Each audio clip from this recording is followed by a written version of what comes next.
The views and opinions expressed by tonight's guest and topic of discussion do not necessarily represent the official policy or position of Spaced Out Radio, Spaced Out Saturdays or Sundays, SOR Media, its hosts, syndicated carriers, or anyone associated with this broadcast. Any rebroadcast, reproduction, or other use of this broadcast or podcast without the express written consent of SOR Media is strictly prohibited.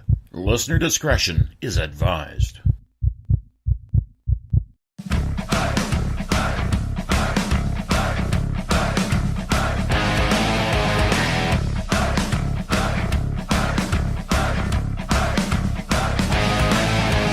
Are you experienced? Then come own the night with us.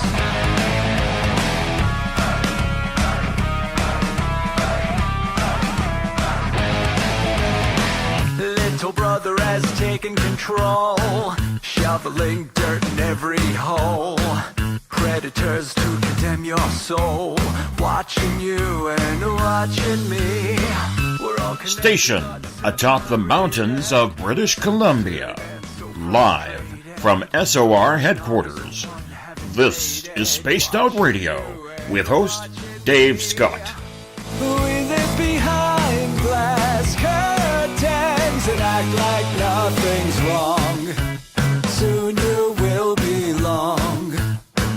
You can follow us on our website, spacedoutradio.com, and on Spaced Out Radio on iTunes. You can follow Dave on Twitter at Spaced Out Radio, and on Instagram at Dave Scott SOR, on Facebook at Spaced Out Radio Show, and on our YouTube channel, Spaced Out Radio. Brother wants to make headlines, be immortalized. Everyone's got an electric eye with the digital spies. They've watched you for so long. I know you're out there somewhere watching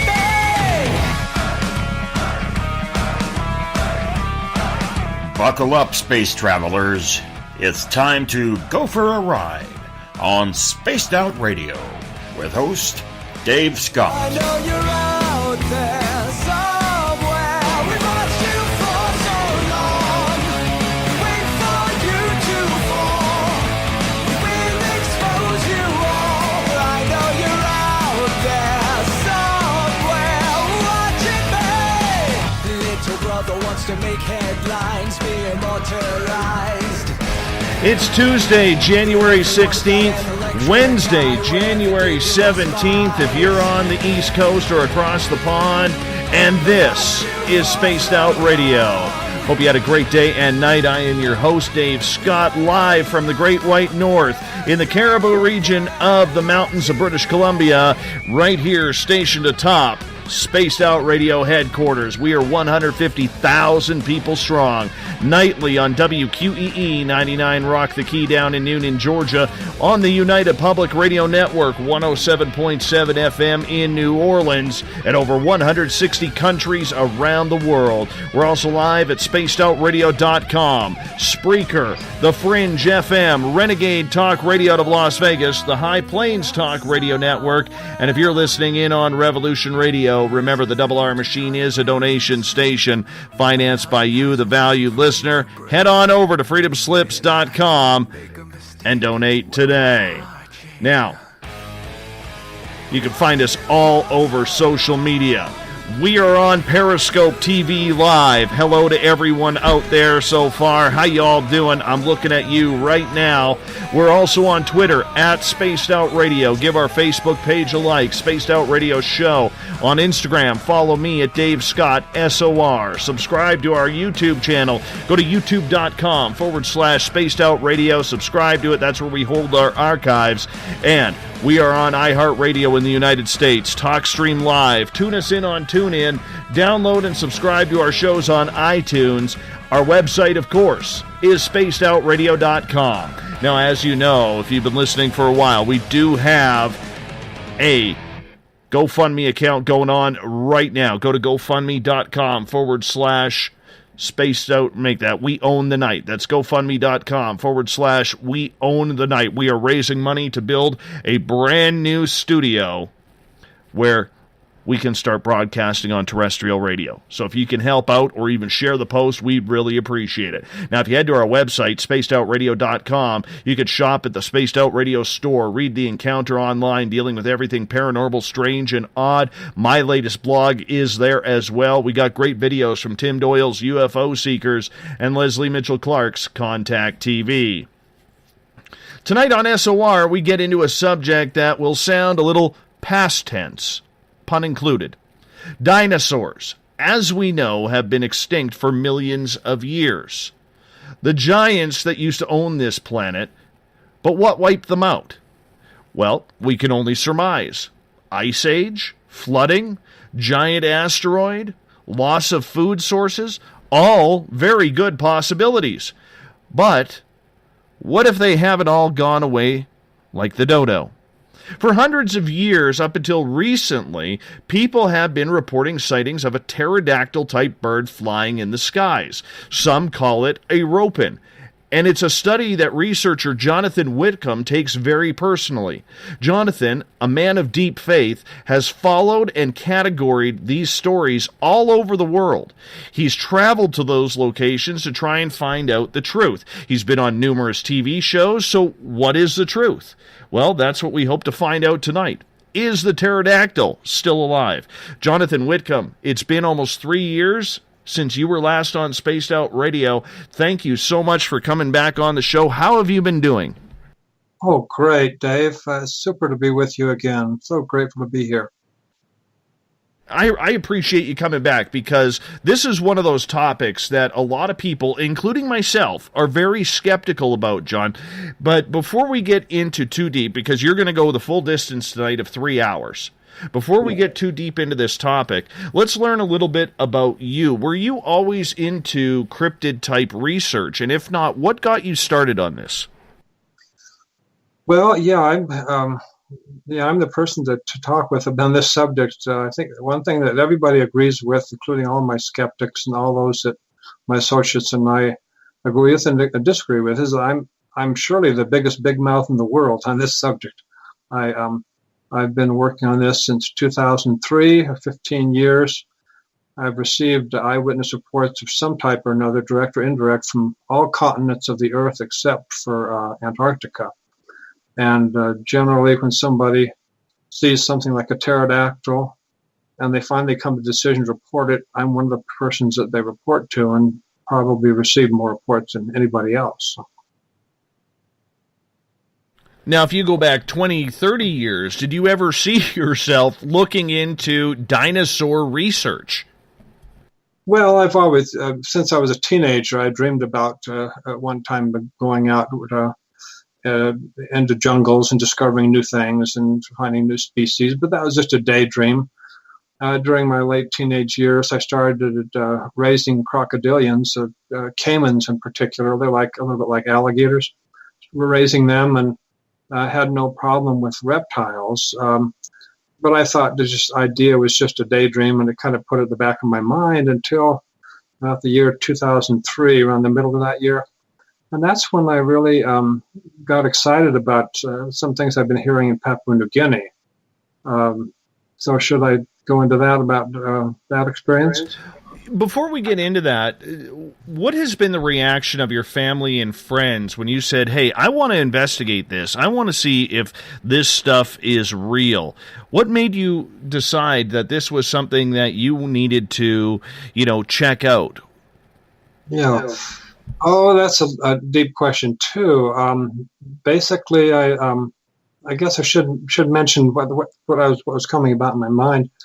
Probably soon after the 9/11 attacks, I started getting into really doing experiments mathematically with the evolutionary models based upon the assumption that small little things might possibly get larger. I never really believed in that general theory of evolution, but I wanted to look into it mathematically. So I spent half a year and using my computer programming skills and testing it out, and I found that it's just impossible for small, simple things to evolve into large, complex things through Darwin's concept of natural selection. It just doesn't work. And then that's when I got excited to actually get into some of this cryptozoology, and I was interested in dinosaurs and pterosaurs and things that might be alive in Africa and so on. And then that's how I really got into that. You've been all over the world covering this subject. You have been to numerous continents. You've been on numerous TV shows talking about this subject in great detail.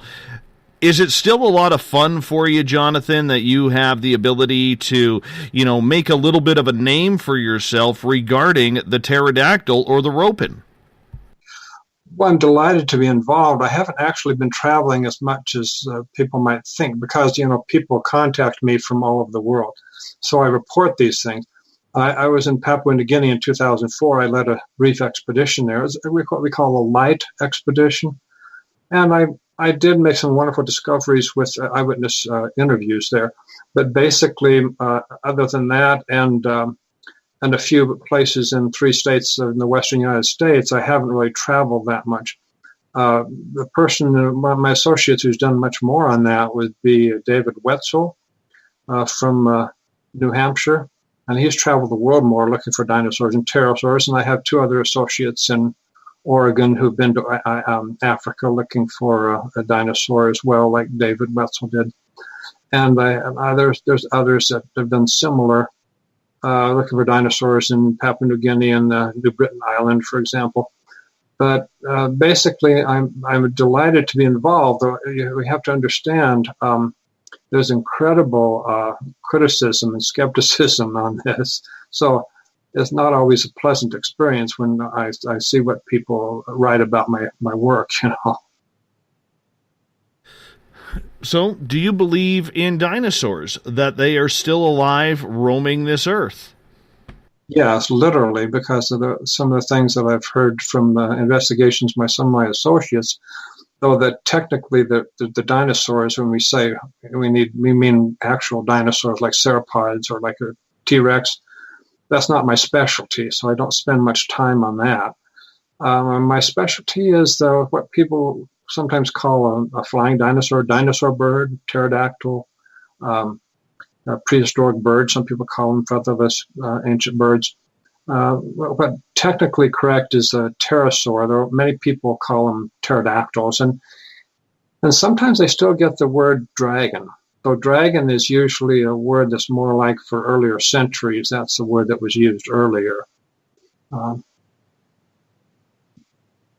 You want me to go in that direction?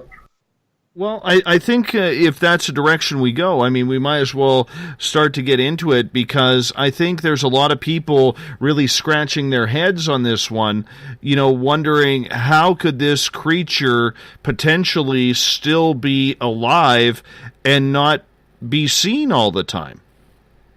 Yes, well, it's a good question, and it's a little complicated. What we have to understand is that when people say skeptically, well, if pterosaurs were alive, well, people would see them. Well, that's the point. People see them all over the world all the time. I don't think there's a day that goes by from month to month, year to year in our world when somebody doesn't have some kind of encounter with a living pterosaur. And it's been going on for centuries. It's nothing new.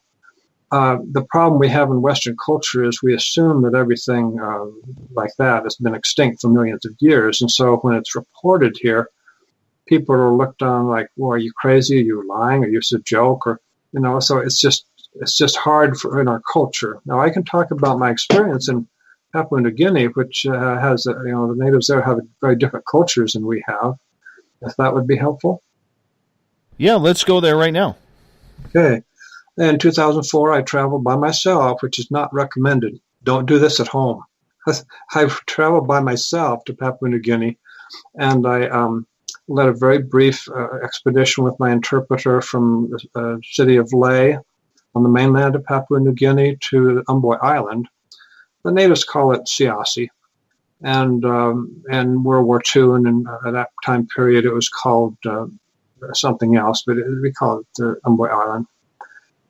I was able to interview the natives. Now, I should mention my background. One of the reasons I felt comfortable with this. I'm a forensic videographer, or at least I was at the time, and I made videos for attorney firms, mostly Southern California attorney firms, and I was in the specialty of day in the life and settlement documentaries. So I knew about interviewing persons, whether the victims or the family of victims. I knew how to talk to people, and I knew how to judge credibility. That's how I got into this expedition, because I saw videos of home videos of natives giving testimony of their experiences with the Ropen of Umboy Island. But when I was on Umboy Island myself, and I couldn't find the animal itself, I had to be happy with just finding eyewitnesses. I was able to use my skills and noticed how the natives would talk. One of them was not credible, but that was the exception. Basically, they were very credible, honest persons, and just told me what they saw, which generally was not much. But I was able to see from their cultural perspective, they're not afraid of people thinking they're crazy for saying they've seen this animal. They're not afraid of that. They're afraid of the animal itself. Very different than our culture, where if somebody says, I saw a pterodactyl and they're flying over my house, well, your neighbors will think you're absolutely crazy, or you're a fool, or you're just lying, or you just, something's wrong with you. That's a very different culture we have here than persons in many third world countries. Do you live for the chase? Is that what this is all about? Is the exhilaration of a new report and trying to see if you can get to that area to track it down, or to talk to the eyewitnesses who say that they have seen this investigation? Well, most of those years, my excitement has been in helping people in Western countries, mostly the United States, helping them to realize that they're not crazy for experiences and these things, for seeing these animals, and letting them know that there's nothing to fear about their own sanity. This is one of the things that, especially a few years ago, kept coming up over and over. People says, I thought I was crazy. Now I know somebody else has seen it, and so they don't feel so afraid of their own sanity issues. But the excitement really has been helping people to feel comfortable with something that's very strange, but which is real, and it's not something that happens because there's something wrong with people. It's just an type of animal that has existed here alongside humans for centuries and thousands of years. Jonathan, with the people who are skeptical about this, I'm assuming the way you are and the way you try to approach things is you're not trying to change people's minds. What you're trying to do is advance research as the information comes out. And if it did lead to something, i.e. a body, i.e. a quality video or photograph that could be broken down and shown that nothing has been doctored, that's really what you're looking for. Yes, we're kind of in an early stage still. I mean, since 2003, it was about 15 years.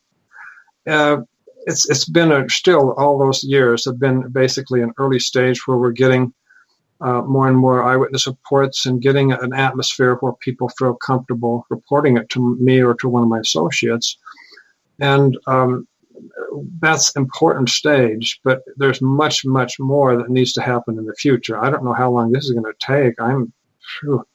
Next month I'm going to be 69, so I don't know, how much I'm going to see in my lifetime, but I want to contribute to whatever stage I can, and whatever stage we're in, which now is an early stage, and trying to further this progress of knowledge so that eventually we'll get to the stage where we can get, for example, a professional wildlife photographer out with us to look for a particular location and try to get photographs and so on. But we haven't yet got to the stage where we have a professional wildlife photographer. We're hoping for that stage. How does this research happen? How does it take place for you and others in this field? Because I can't imagine there are as many pterodactyl or or Ropen investigators as they are, say, Bigfoot or Dogman investigators? Oh, yeah, we're a tiny little narrow field of cryptozoology. I think I'd like to mention that just the other day I came up with a different definition for cryptozoology, which I think is better than most of them I've seen. Let me just give you that to you, if that's okay, Dave. Yes, please go right ahead. Cryptozoology is a collection of human activities, each of which involves some degree of positive thinking about the possibility that a potentially real animal, one that has not yet been accepted as real by Western scientists in general, is a real animal. So do you honestly believe that there is something out there then? Everything in your body is telling you from what you have learned that this creature is real. Yeah, I mean, I probably mentioned this the last time we were together on this, but at the end of 2012, I started compiling eyewitness sightings in a statistically important way where you could analyze it, And early in 2013, I put together all this data, which is 128 of the more credible sighting reports. In other words, each of these 128 reports in itself is more than 50% likely to have been from an encounter with an actual living pterosaur. Of course, that's from my perspective. Of course, everybody has their own ideas what's credible. But to me, you see, it's mathematically practically impossible for all of those to have been from non-pterosaur experiences. In other words, it's mathematically impossible that all 128 were non-pterosaurs. But am I going the right way? Because I forgot your original question there. No, just run with it, man. We got lots of time, so feel free to run with it. Yeah, and these 128 are still important, even though I hope perhaps this year that I can update that, because that's just up to the end of 2012. But still, it's got important statistical information there. For example, let's say, let me get on something on my computer here, the eyewitness estimates for the wingspan. Well, that's very interesting because we really learned something from this. It's let's see if I can get the number, 74 estimates here. It ranges everywhere from 1.3 feet in wingspan all the way up to 46 feet. And I did an analysis of these estimates. This is a great majority. 74 is a lot more than half of 128. It's statistically significant because there are no outliers. Statistically speaking, we have sometimes outliers in this set of data, and there's just no outliers. In fact, it's very, very evenly spread. Now, this is complicated, but basically, can I show you what we learned from that? Yeah, go for it. Yeah, one thing. This kind of data does not come from misidentifications. It's not likely. It's not totally impossible, but it's so even. You have one really small one in Louisiana that was flying during a bad storm. Less than 2 feet in wingspan was the estimate. And then there's a couple of them that are 2 feet, and then there's a 2.5 feet, 2.6 feet, based upon probably a couple of different numbers that I averaged together. 3 feet, 3.5, 4, 4, 4, 4. 5, 5, 5, 5, 6, 6, 6, 6, 7, 7, 8, 8, 8, 8, 8, 9, 9, 9, 9, 10, 10, 10, 10. And it goes just very evenly as you go up here. And as you get to the larger sizes, like, let's say probably around 15 feet, there's just one of those, and then a couple 16 feet. And then it goes gradually down in number as you get up to 27 feet, 29, 30, 30, 33, 33, 35, another one 35. 40, and then 46 feet.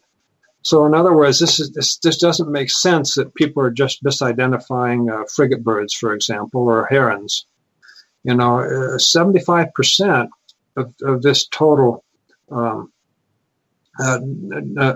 data from that 128, 75% of those are from the United States, and this is because Americans speak English and they get on the internet a lot, so they find my web pages. That's basically it.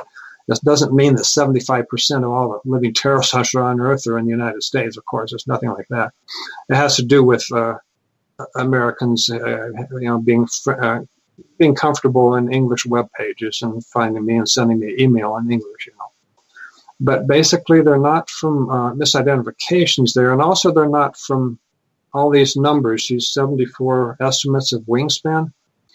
They're not from hoaxes either. Do you know why? Can you guess why they're not from hoaxes? No, it's something that, I have to admit, I'm very skeptical on the topic, so fill me in. Right. Well, basically a hoaxer that pretends like you saw a pterosaur. Now, these do happen, but they don't usually call me or send me an email. These are things that are just people that, make a joke somehow. Sometimes they make YouTube videos and so on. A hoaxer, if they wanted to convince somebody that they really saw a pterodactyl, I would probably say things that would make it seem like they had seen a pterodactyl. For example, it was 20 feet in wingspan, something like that. Well, the problem, they wouldn't say it was 7 feet long, or 7 feet in wingspan. They wouldn't probably say that because you could say it was a bird. So it's not likely a hoaxer would give an estimate of wingspan in the range of like 4 feet to 8 feet or 9 feet even, because large birds are that size. There are some birds that get to be 9 feet in wingspan, and we don't see any bump in the data. In other words, all these 74 numbers, I could recite the whole group. I don't want to put anybody to sleep, okay? But all these 74 numbers don't have any bump in any particular size. It gets up higher when you get up to 8 and 9, 10 feet, and then it starts to go down gradually till you get way up into the 20 feet and 30 feet, so on. That is not from hoaxes. It's just very, very unlikely that there could be any significant number of hoaxes. So it's important to realize that that's one of the reasons there are no hoaxes, but there are other reasons you can see from the data, from other kinds of data, if we want to get into other types of data. Let's get more into the data a little bit later in the show here, because I do want to ask you, in regards to a lot of these cryptids that people see, whether it's Bigfoot, whether it's the pterosaurs, Dogman, whatever the creature may be, there's a lot of people out there that believe these type of creatures belong to a Montauk type project to try and reverse engineer or use DNA to try and create the ultimate creatures or the ultimate weaponry, whatever it may be. Do you think that the pterodactyl may be one of those type of creatures, or do you think it's one of those that has survived through time? I think it's much more likely. Far more likely that these are things that have come naturally from just populations of species over time. The reason is that comes to us in reports that go way back. I mean, if we have, of course, we don't have really investigators like Americans who go out to Papua New Guinea till the 1990s. But if you look at old records and newspaper articles, saying you can see that these reports go way back into the 1800s and so on, and they seem to relate to some of the things that were before the 1800s in old reports about dragons flying around and fire-breathing dragons and glowing dragons and so on. So if this is some type of experiment scientifically, doesn't make sense that it just goes back continually in history like that. And then also, well, that's basically it. Why would it go back in history with similar type of animals? It just doesn't make much sense that they're some kind of experiment. All right, so statistically then, how many people a year are seeing these creatures? Well, here's the problem we have. Most of the reports still come from the United States. We do get some from Canada, though, all parts of Canada, and occasionally Mexico. And we still get some reports from Australia. And we have an expedition that's just they're trying to get started in Papua New Guinea now on Umboy Island. They're having some difficulty with weather. But let's see. I'm sorry, my mind is going so many different directions. What was that? What was the original? Oh, just about how many people are seeing this creature a year and filing reports? Yeah, the reports are not that numerous. I think it's well under 1% of all eyewitnesses in the United States ever report anything to me. And meaning that the vast majority of Americans who see living pterosaurs, they keep quiet about it. Sometimes they don't tell anybody. Sometimes they only tell their wife or husband. Sometimes they will tell a few family members. And occasionally it leaks out where they will tell somebody that's maybe a friend or relative, and that person has already seen it, and that person will report it to me. Occasionally I'll report it to one of my associates or some other cryptozoologist or somebody like that. But I found, especially over the recent years, that it's over and over again, when somebody sees a living pterosaur, I get these reports where I kept it quiet for years and years, and then I found out that so-and-so, he or she has seen it also. And then they report it to me. One of them does, but not both of them. It's almost never. Well, very, very few exceptions. One of them report it to me, and the other one will never get in touch with me. That's common. So I started figuring out this kind of situation comes up so often that it can't be from a small number of sightings. There must be a lot of sightings, or else they wouldn't have so many people that know somebody that's seen it. I'll give you an example from my own life. For example, when I first started getting into this, my sister, and I think I probably wrote my first book, and it's around 2005 or so, perhaps. And one of my three sisters, she got in touch with me. She says, "Oh, I know a friend in high school," and I think I had a vague memory of her friend, but she saw a giant pterodactyl in Altadena, California, which is just north of Pasadena, California. And she said it was huge. And my sister told her, "Well, maybe you just saw a condor or something." And she said, "No, this was as big as a bus. It was a pterodactyl." And so finally my sister gave up and said, "Well, you just saw a giant pterodactyl." But that was just, we kind of forgot about that until I started getting into research. And my sister remembered, she contacted me, and I was able to get in touch with the lady and interview her. She was a perfectly credible eyewitness as far as I could tell. She would have no reason for all these years, decades, to just keep on holding on to this story that she's seen as a teenager, a giant pterodactyl. And then even one of my daughters was driving, just recently driving through Utah, and she saw what might have been a Ropen pterosaur.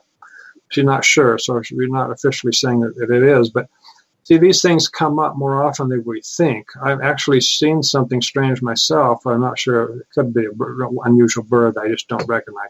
But see, these things keep coming up, and the reason I say this, I might go through 2 weeks with no reports, nobody reporting a pterosaur sighting to me. That happens sometimes, not too often 3 weeks, but I can go through a week often without anybody reporting anything. But I know that when that's happening, there are a lot of people that are seeing pterosaurs.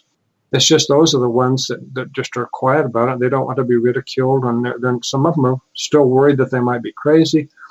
And there are now, I'm sure, it looks like some people who see living pterosaurs, they get on the internet immediately and look, and they find that lots of other people have seen them. So they say, "Oh, great, I'm not crazy," and then they forget about it, and they never report it to me. So there could be thousands of Americans who've seen these, but and a few of them actually contact a museum or a university, and occasionally somebody call the police, and of course that never works. That never works.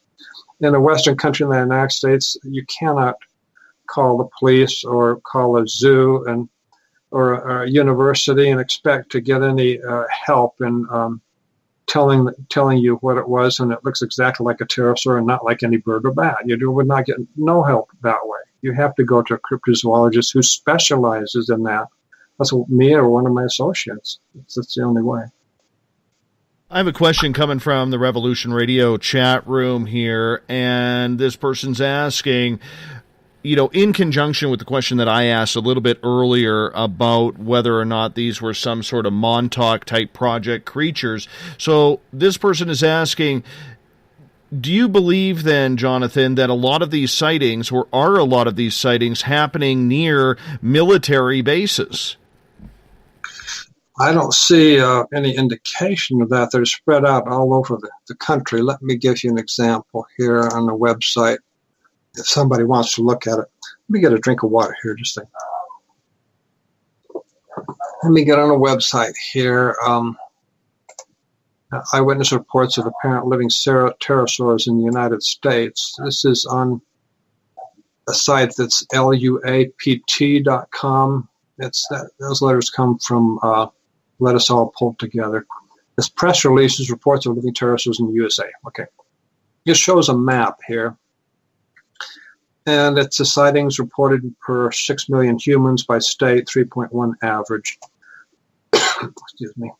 Now here we have interesting data that the most likely place per human population that you see a living pterosaur is Hawaii. The second largest is Utah. I believe the third is Oklahoma. And then you have several states that come after that, Washington State, I think Montana, let's see if I know my geography here, and then Kansas and Arkansas, and Georgia, Virginia, and West Virginia. And then you have a number of them also that have a lot of sightings, but they're just have a lot of human population, like California and Texas. And North Carolina is up there too. So these are spread out over the United States. And you also have reports, remember, from the Caribbean and from Mexico, as well as all across Canada. So I don't see anything here that relates to anything military. We also get reports from the remote places in the world, remote third world countries. There's nothing like I would expect from any kind of a experiment gone right where a weird creature flies away. I think we're getting too much influence from the Jurassic Park ideas, It just doesn't make sense in that way, I don't think. Thank you for asking that. And I want to get to another question here. There's a lot of videos out there that, are tough to tell whether they are CGI or not. But, there was apparently a giant type of bird that tried to carry off a child in Indiana back in the 1940s. I realize they didn't have CGI back then, but there are videos out there today. But if you go back to the 40s, are these stories true that maybe these pterodactyls have tried to take children and or people before? Thanks, Joe, for the question. Yeah, that's a very good question, and it's a deep question, and we can spend some time on that, but it's not pleasant.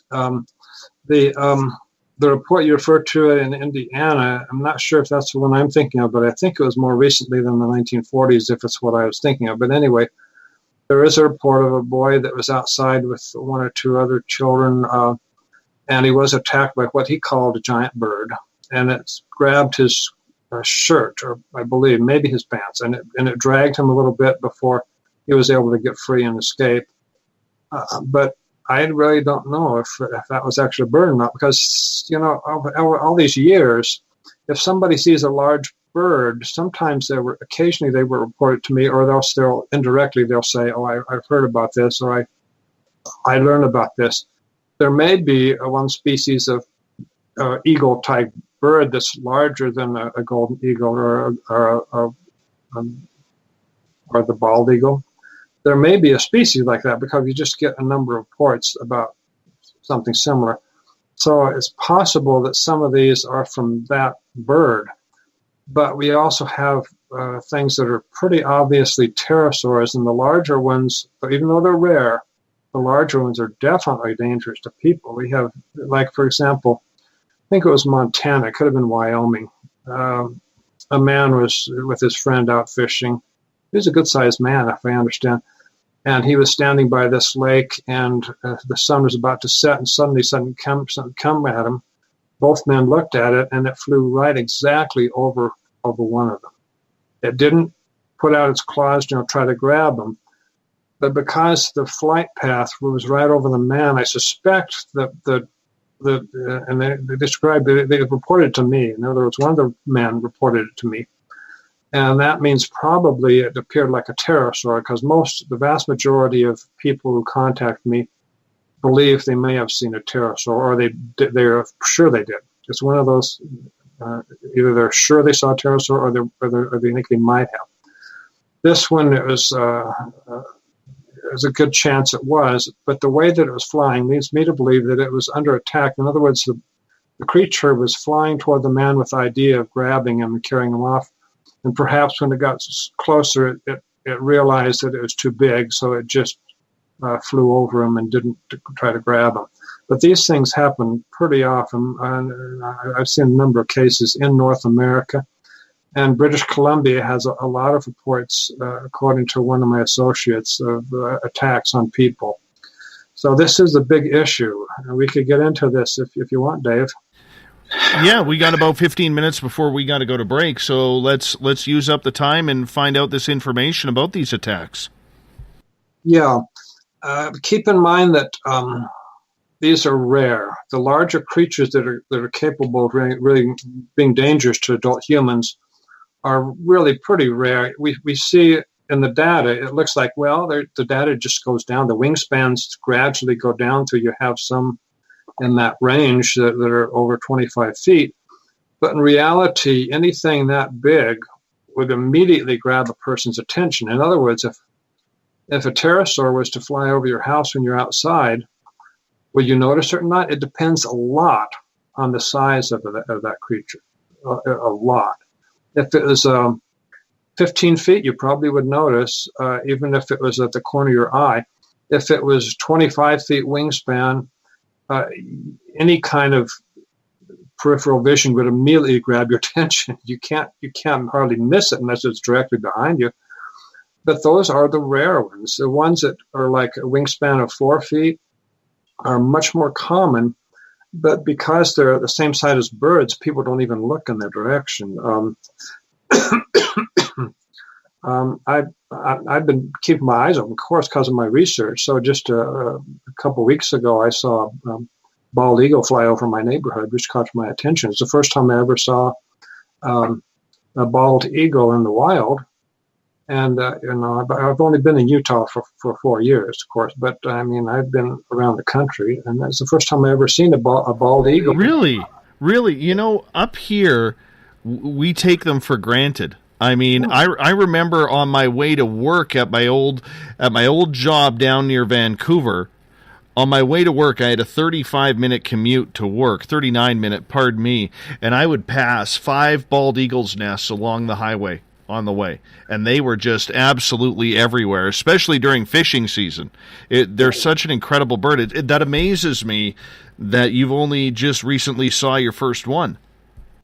Well, there's the point, I lived in Los Angeles area for the great majority of my years of my life.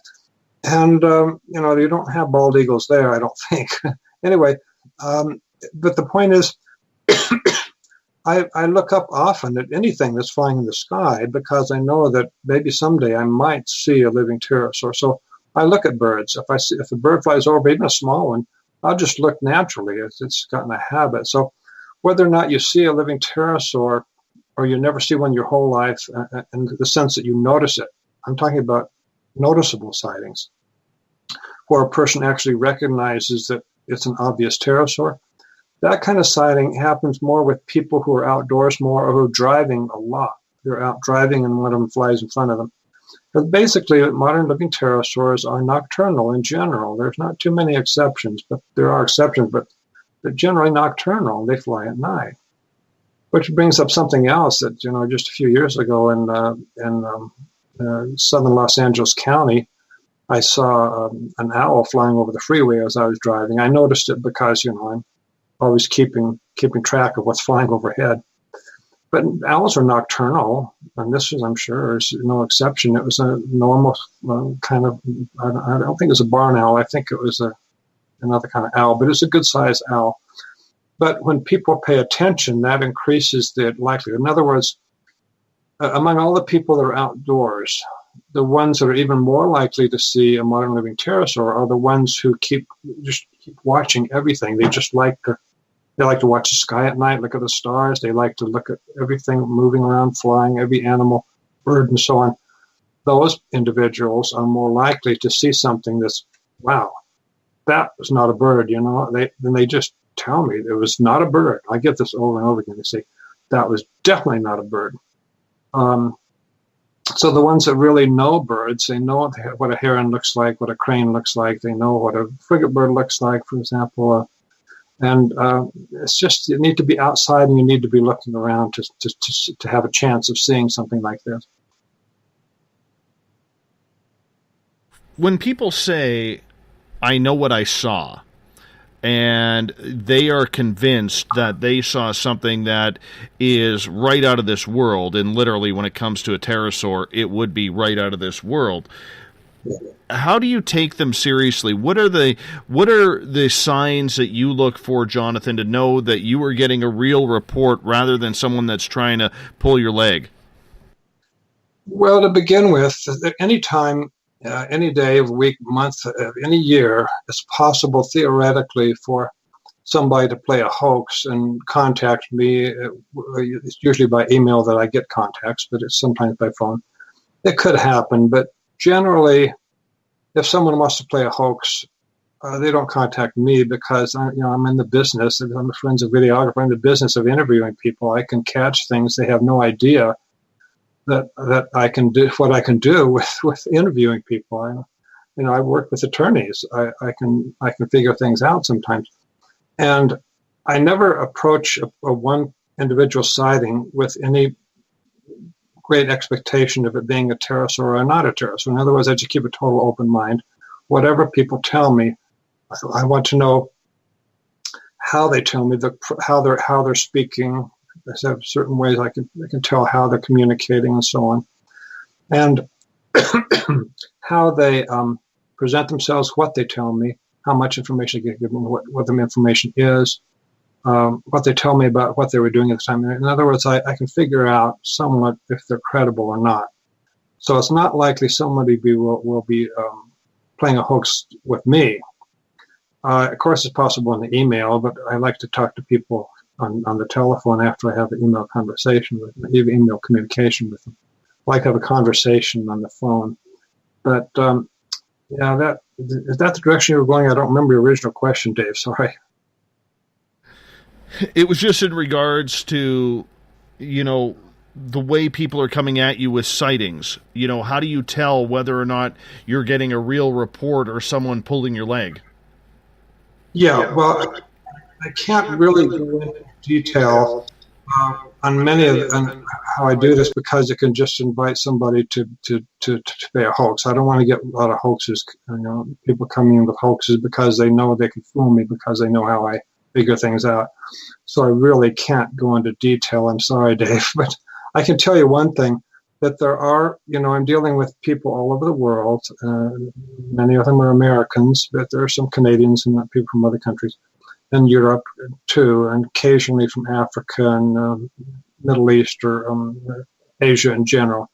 But when you get all these people from all over the world, all different walks of life, all different backgrounds, you understand that sometimes people have health problems physically, sometimes they have health problems mentally. And I do find that there are about, somewhere in the general range of 1% to 5% of the persons that contact me that they've seen a pterodactyl or a pterosaur. It's around the 1%, 5% who actually have some type of indications of mental health problems. So that does not prove that they didn't see a pterosaur. Now, that's something else. But what it does is it means I cannot use that in the data. I cannot put up my web pages, my blog posts. I cannot put up my books. I can't use that. And then I only wrote one scientific paper so far, and if I did write a second, I wouldn't be able to use that kind of report, because it's just too likely that it's worthless. It's not absolutely sure, but it's probably not worthless if a person shows signs of mental health problems. So it's a complicated issue, but when people report something and I start to notice details, what I find is the overall pattern is that these are not from misidentifications, not from hoaxes, not from insanity. They're basically line up with certain species of animals. And that's what we find. Most of them are long-tailed, which is not what you would expect, especially from Americans. And we can get into that too, if you like. But basically, it all points to real live animals, and normal animals that are trying to find food, disrupted by a storm perhaps, and trying to get to a new home or something like that. But they're animals. Yeah, we can get into that. We got about 5.5 minutes before we got to go to break, John, so we do have lots of time. Okay. So, let's see. Was it the long tails you want to get into? Sure. Okay. Tell us a tale or two. Yeah, right. Okay. We got statistics on that. And I was impressed with this when I first started analyzing the data from in early 2015. Here it is. There's 128 sightings. 41% reported a long tail. 41%. Guess how many reported that there was not a long tail? That there was not a long tail on this pterosaur or apparent pterodactyl? Only 2%. You know what that is? That's a 20-to-1 ratio, good 20-to-1 ratio. This is statistically significant. In other words, you can learn things from this. This is not something you can just shove off and say, oh, I'm not going to deal with it. We have to deal with that 20-to-1 ratio of long tails. Now, we have sightings, for years and years, and it's not just me. My associates and I get reports too. I have a number of associates. But people think of me and they think that, well, I'm the only one involved. I'm not. But here's what happens. These sightings have come about while people were at home. I mean, these are times in years where people have been watching videos, DVDs of Jurassic Park movies. They've been watching this in their homes. If people were just being influenced by Jurassic Park, I mean, these are pteranodons. These are not these are pterodactyloid pterosaurs, short-tailed pterosaurs, not the long-tailed ramphorhynchoid basal pterosaurs that we get in our reports. They're very different. It doesn't make sense that Americans are somehow influenced by movies and television, and they report long-tailed pterosaurs, because this has been going on in recent years to such a high extent that you have to pay attention. It's not just from people's overactive imaginations. There's something going on here, and it relates to sightings in other parts of the world, even countries that are third world countries that don't have the same influences culturally as we have. There's something going on here, and the great majority of these apparent pterosaurs, which I believe are basically modern pterosaurs, these are mostly apparently large ramphorhynchoids, larger than the fossils that we have with them, and there are several characteristics, not just long tails, but the flange at the end of the tail, this kind of bulb or triangle or rectangular, not rectangular, it's triangular or diamond shape is what they usually use, diamond shaped triangle, spade. It's kind of a flange, but it seems to represent the ramphorhynchoid tail end flange that are found in fossils of ramphorhynchoids. This is not what we would expect in recent years in sighting reports if it was just from some kind of imagination that comes out of people's subconscious or something. We have about 2 minutes left before we got to go to our first break of the night. A lot of people in the chat rooms are asking whether or not this creature is being confused with other sightings, either of the Thunderbird or the Mothman. Yeah, there is some possibility of relationships here, but they're complicated, and we have to understand that when we have sorry, I'm losing my voice. Huh? When we have a label, for example, Mothman, Thunderbird, and there are many others in several states in the United States, these labels are not always as useful as we think they are. We're living in a culture, where Western culture, where you have a label of something, you have a name of something, then it means something specific. Well, not necessarily. It could be somebody sees one thing and somebody sees something totally different, and because of the way they see it at nighttime, they might call it the same thing, a Mothman. And what it actually might be is two totally different things. It's a complicated situation, very difficult sometimes to untangle. What I like to deal with is just exactly what somebody saw, not what they call it, but what they saw, what it looked like. Well, we can get more into that leading up here into the next hour, John. Is it fun? I'm going to ask you a quick one here. Is it fun to be doing this still after 15, 20 years of research? Do you still get much enjoyment out of this? I love it, and I'm fascinated by the statistics that come out of this. I have a map now that's colored with different states in the United States. I hope to eventually get one for Canada, though the human population is less in Canada, so it could be a while before I get some really good colored images of different provinces in Canada, but it's exciting. I love to get into something where you can get your hands into it. I'm basically a scientist at heart, and I love to analyze and see how things relate and what it might mean, because you can learn a lot from a lot of people telling you what they saw.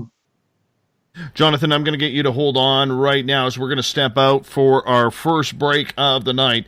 Jonathan Whitcomb is our guest tonight on Spaced Out Radio. We are talking pterosaurs. Are they real? Are people just seeing weird, strange things in the sky? Are they a military experiment? What's going on? Because people are seeing them. We're going to find out more in hour number 2 with Jonathan Whitcomb on Spaced Out Radio. We'll be back right after this. Hey, space travelers, it's Joe Roop, your host of Spaced Out Saturdays. Come join me as we explore the realms of the paranormal, the esoteric, and everything in between every Saturday night at 9 p.m. Pacific, midnight Eastern. You know the truth is out there. Don't get caught sleepwalking. Come join Spaced Out Saturdays. That's every Saturday night, 9 p.m. Pacific, midnight Eastern, right here on spacedoutradio.com. Psychic Sundays, spiritual communication, ET contact, Sasquatch in your backyard. We will have it all on Cosmic Passport with me, Elizabeth Anglin. Each Sunday, starting at 9 p.m. Pacific, midnight Eastern, at spacedoutradio.com, I will take you on a journey of enlightenment. The goal is learning from the soul on out. We'd love it if you joined our experience. Cosmic Passport, heard Sundays at spacedoutradio.com.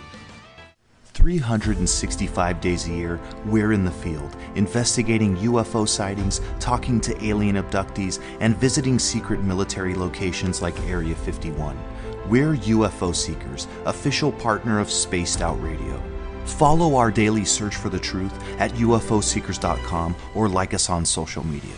Catch us on Spaced Out Radio every third Monday of the month as we discuss Area 51, UFOs, and more. And also, don't forget to subscribe to us on YouTube.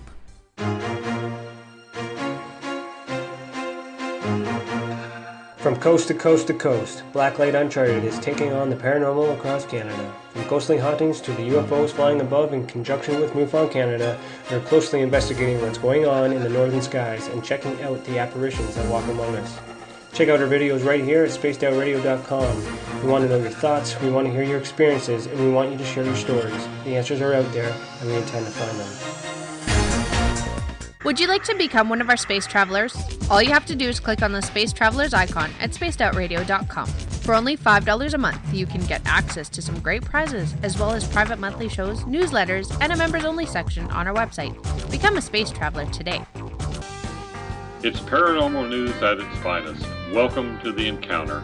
At spacedoutradio.com, The Encounter online is SOR's trusted news source for everything weird and strange going on around the world. This is news editor Eric Markham. Our team of journalists are scouring the planet for those strange stories that rarely make the mainstream. No fear-mongering or fake news here. Head over to spacedoutradio.com and encounter The Encounter. Want to learn more about aliens, cover-ups, conspiracies, cryptids, and the paranormal? All you have to do is tune in S4 as we take over the Spaced Out Radio Night, starting at midnight Pacific, 3 a.m. Eastern, each and every Saturday night, right after Spaced Out Saturdays. Hi there, this is Eric Cooper from Forest Moon Paranormal. Join me, Corey Ruiz, and friends as we discuss the hot topics of the night. It's fun, entertaining, and as dark as the night. Find us at spacedoutradio.com.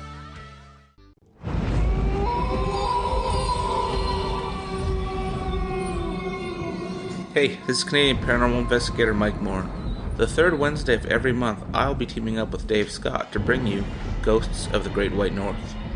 Each month, we will bring on guests from across Canada to discuss their ghostly encounters. Canada is a paranormal hotbed with stories you've never heard, so we're going to bring them to you. So get comfy on your Chesterfield, grab a donut, and join us, eh?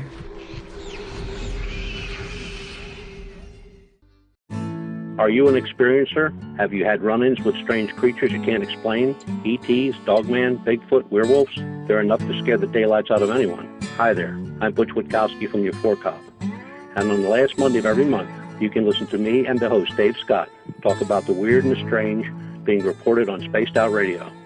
I'm going to bring my investigations and sources, you bring your experiences, and we'll figure out the rest together.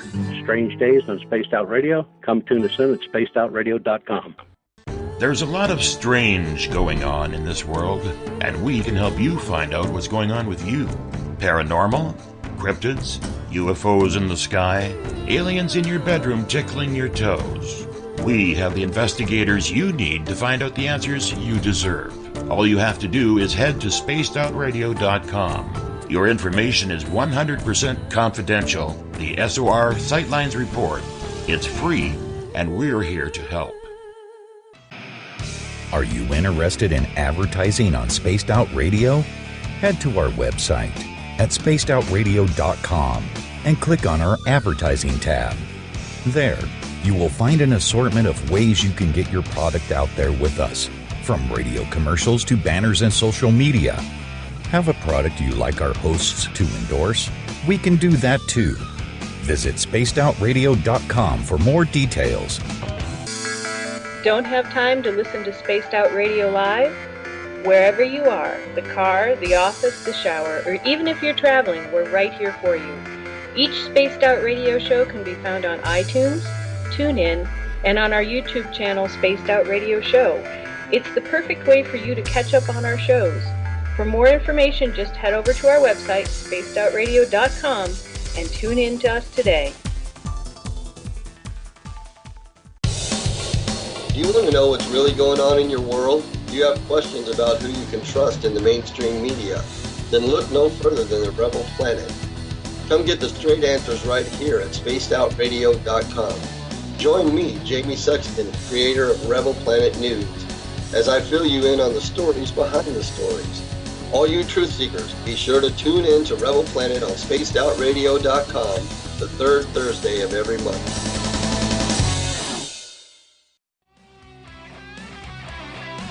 The views and opinions expressed by tonight's guest and topic of discussion do not necessarily represent the official policy or position of Spaced Out Radio, Spaced Out Weekend, Spaced Out Radio Limited, its hosts, syndicated carriers, or anyone associated with this broadcast.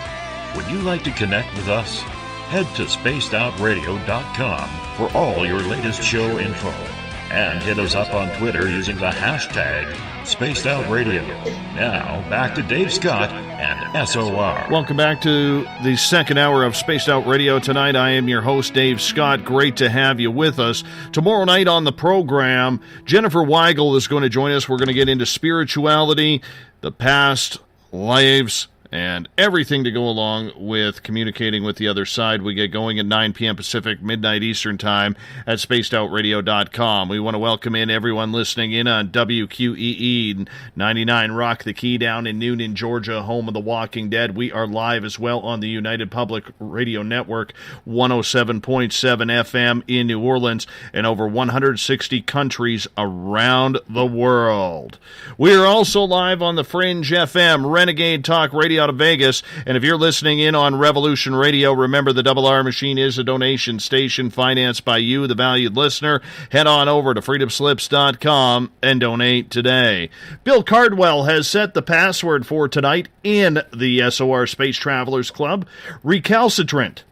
Recalcitrant is your password. Make sure you use it wisely, Space Travelers, as Bill sets the password each and every night right here on the mighty SOR. Now, if you want to follow us on social media, you can do so on Twitter at Spaced Out Radio. Follow us on Periscope. So go to the search, type in Spaced Out Radio. You'll see that we're live on camera right now. We are also live on our Facebook page, Spaced Out Radio, so you can like that. We would appreciate that. We're on Instagram, Dave Scott, SOR. All of our archives go over to YouTube. Go to youtube.com/Spaced Out Radio and subscribe to our show. We would appreciate that ever so nicely. And our website is spacedoutradio.com, where we have a plethora of features for you, including joining the SOR Space Travelers Club for $5 a month. Rock out to some Bumblefoot. Shop at our Spaced Out Radio store. And, of course, you can watch great videos from UFO Seekers and Contact TV, read up on the encounter online, and don't forget, you can also donate. Yes, donate on our GoFundMe page. We are trying to build a new studio here where we are collecting funds from you, the listeners, to help on out. I've decided that once we get this going, I'm going to put all of your names in the studio that have donated. So you go to GoFundMe.com/We Own the Night. That's GoFundMe.com/We Own the Night. We would greatly appreciate it. Even if you could share it, that means just as much to us. Tonight, we are talking pterodactyls. Yes, these cryptid dinosaur creatures that are said to still be flying our friendly skies. One of the greatest investigators when it comes to this is Jonathan Whitcomb out of Utah. Jonathan has been studying this creature for the last 15, 20 years. Jonathan, welcome back. Oh, thank you, Dave. I'm loving this. We appreciate that. Right before the break, we were talking about whether or not there was some correlation between what people are calling the Mothman and people are wondering about Thunderbirds. Now, they all kind of fall into the same category, large wingspans, flying up in the sky, over cities, over, forested areas. When it comes to cryptids, do you think that there is any correlation between the three? Well, definitely sometimes when people use those words Thunderbird and Mothman, they do indicate a living pterosaur, but I can't tell that from just a label. I have to get into actually what people saw and try to determine, if there's some things in their description of maybe no feathers or long tail or something like that would suggest that it is a living pterosaur. So I don't see a lot of usefulness with those labels of Mothman and Thunderbird, but they do come up in some of the sighting reports, yeah. Couple questions coming from our audience. Let's go to Andrew on Twitter. He says, do you consider, John, your area of study as part of the paranormal? If not, do you think it should be part of zoology? Well, it's a good question. I mean, I give a definition of cryptozoology. I should mention this, that whether something is scientific or whether or not you use a scientific method, it really has little to do with what you label a particular pursuit. For example, cryptozoology, a person can get into that type of thinking and go searching or looking or researching a particular potential animal, and they can do it in a totally unscientific way, just running out and trying to look for it, randomly. Or they can use scientific approach, which is you try to analyze something and compare it with something else and so on. So I should mention that my field is a very narrow branch of cryptozoology. Living pterosaurs is much smaller field in this cryptozoology than Bigfoot. I have about a dozen associates who have been really involved for a number of years in different ways, including expeditions and so on. Basically, I'm the one that spends the most time on it, and I write books I have 4 books and 9 total editions, I think it is now, and over 1,000 web pages and blog posts. One scientific paper published in a peer-reviewed journal of science. I'm involved a lot. Yeah. All right, let's get to some more questions here. This one comes from Elizabeth, who says, how many times, Jonathan, have you had reports of what may be a flying fox or large bats? That's a good question, because quite a few years ago, this came out quite a bit. It was one of the most popular ideas the skeptics brought up about sightings. See, when I first started, it was an expedition that I went on in 2004 in Papua New Guinea. There were some of my associates that went before me, and there were some that came after me. But basically, it was concentrated in Papua New Guinea, which is just north of Australia. And we were concentrating our thoughts and our interviews and our thinking in that region of the world. And of course, that's where they have lots of these huge bats. They're fruit bats. They can get a wingspan sometime close to 5 feet, not usually quite 5 feet, but they can get that large. So theoretically, it's possible some weird, exceptional bat might get 6-foot wingspan or even more, but they're not going to be in the range of like a small airplane or 30 feet in wingspan. They're not going to be that. Doesn't fit. And what I found over many years, and I'm just talking off the top of my head, from my memory as best as I can remember, during all the years in which I've received reports from around the world, including Australia and Papua New Guinea, I don't remember even one sighting report in which somebody thought they saw a living pterosaur, and then later they said, "Oh, I made a mistake. It was a flying fox fruit bat." I've not even counted one of that, and there's nobody in the world that receives more reports than I do. Nobody in the world has been more involved than I have in this strange little branch of cryptozoology.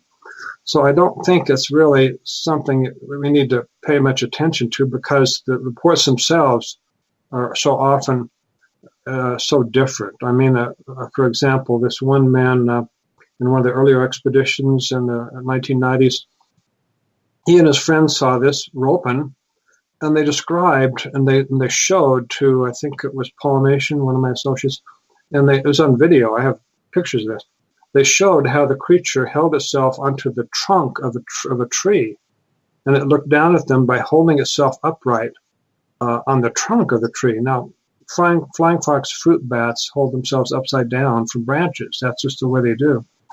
And also, we know that the Ropen is said to have a wingspan of up to 7 meters for just one wing, actually, which is a lot more than that in the wingspan.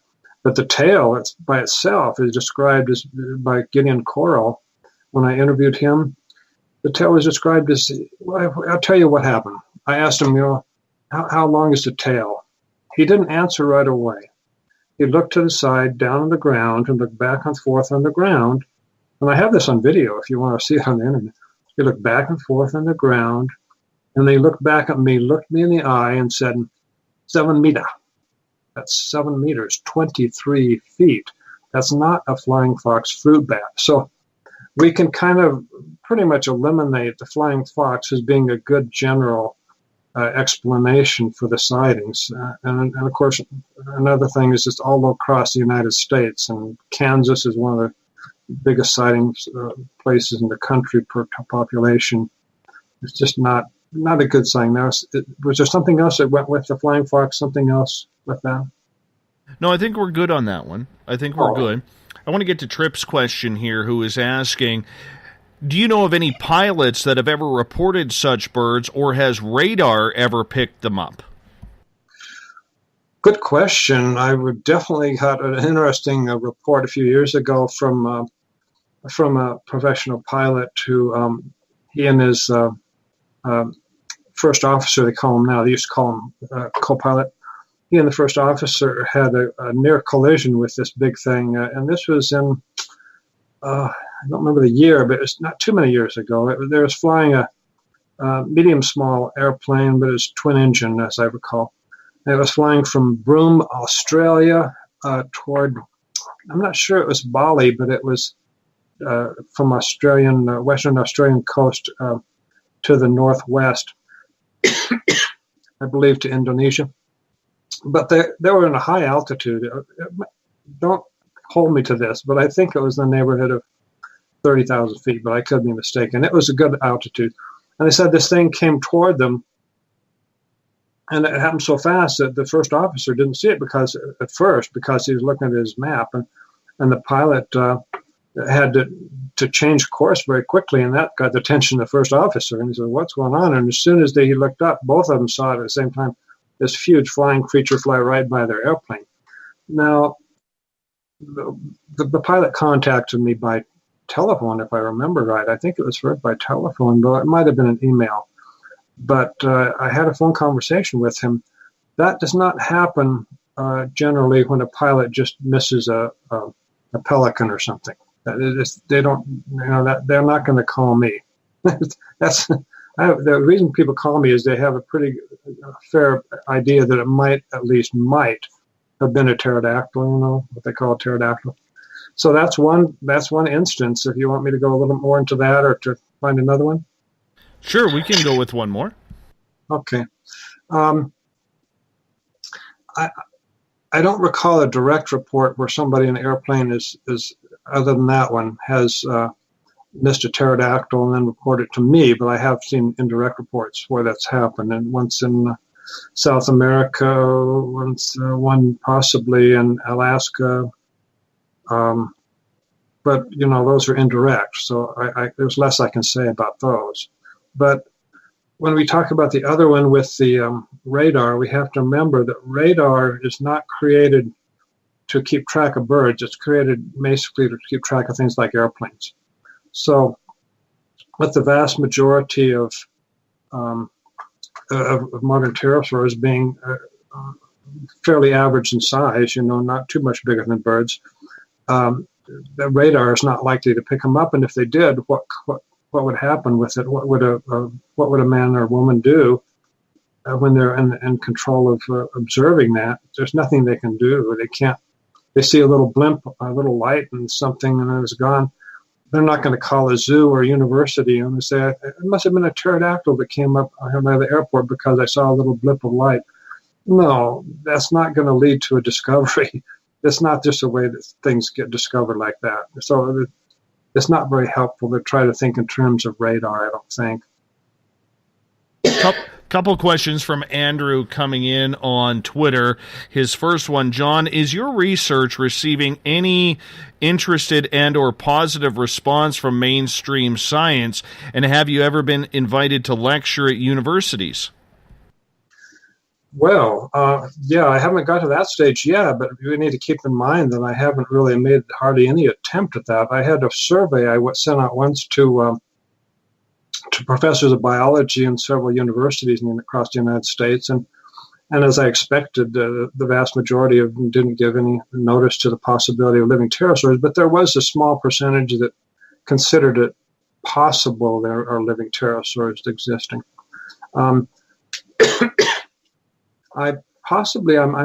Perhaps this is the year when I try to get more into communicating with university professors, but I'm just struggling so much with just trying to get it to the general population, get it noticed by people in general. I had a good newspaper report last week, two of them, in fact, in North Carolina, two different newspapers. It was not very positive about my research, but it was at least it was letting people know in North Carolina that there's a lot of sightings recently and then other years in North Carolina. It's one of the big states for the total number of sightings. North Carolina has a good sized population, but there are a good number of sightings there. So it's something I need to work on in the future, but basically big universities, and big scientific organizations, I haven't really attempted to do much there. Not yet. Follow-up question from Andrew. The Andean condor has a wingspan of 11 feet, and the wandering albatross is nearly 12 feet. From a distance, these birds could look much larger. How do you distinguish these kinds of sighting reports from people who may think their experiences are more unusual? Well, that's a good question. It's a misidentification question, which is a little more complicated than people might imagine. For one thing, I deal in two different directions here. One is a particular sighting. A particular person contacts me by email with particular descriptions and so on, a particular day and time. That person and perhaps one other friend or relative or something, they saw a particular flying creature. That's an individual report. And we can keep in mind that there's a certain possibility in that report, perhaps, of a misidentification. We can deal with that individually.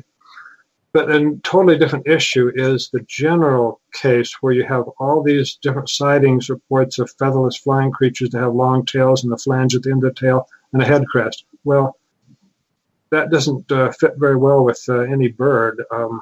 If it looks like it has no feathers, of course, you could say maybe frigate bird. But then if it has a long neck, no, that shoots down the frigate bird and it's shot down. A flange at the tail, you could say maybe it's a great blue heron, with the feet at the end of the legs. Maybe that looks like a flange at the tail. Then they say, oh, but you can see the legs separately. Well, that takes a good shot at bringing down the heron idea. And then they say, well, yeah, and it's definitely featherless. And then when you get to the thing, if it does have a long wingspan, like 25 feet, that just shoots down the heron right away. We need to realize that there's certain overall statistics that just shoot down birds one after the other, just shooting them down left and right. So there's just nothing left in the animal kingdom, according to modern science, for a bird or a bat. There's just nothing left. They're all shot down. And so we need to understand the difference between the one particular sighting and the overall patterns that we see in all the sightings together. Mike on Twitter at #SpacedOutRadio is asking, pterodactyls are more than large enough to be detected on radar, and unknown radar returns would be noticed by an air traffic controller. Why not look for obvious corroborating evidence? Well, I'd certainly be open if somebody has an idea how to do that, but generally I don't expect anything easy in that direction. It sounds on the surface to be simple. You have radar everywhere, and if larger pterosaurs are detected, we say, well, that would be an airplane. Well, yeah, but how are you going to approach somebody at an airport and say, could you be on the lookout for giant pterodactyls?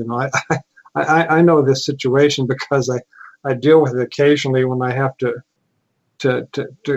deal with people in general who haven't had a sighting. I had one experience like this, and when I was going to the police department in Lakewood, California, and I heard that one of the police cars had driven a certain direction in a way that suggests they might have been following this apparent dragon pterodactyl that was in Lakewood, California a few years ago.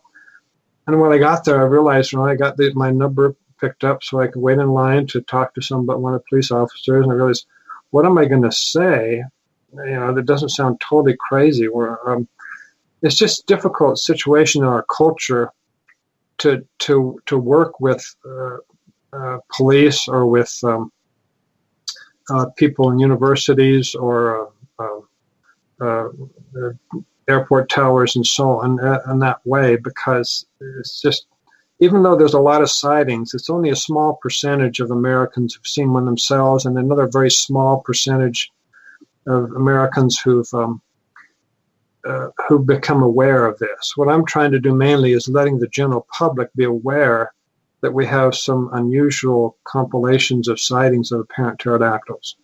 And when we get to a certain stage, we might be able to work with the groups, and maybe even someday, perhaps, I'm going to say in the future, with somebody at some airport who looks at radar. I hope we get to that stage someday, but it could be a while.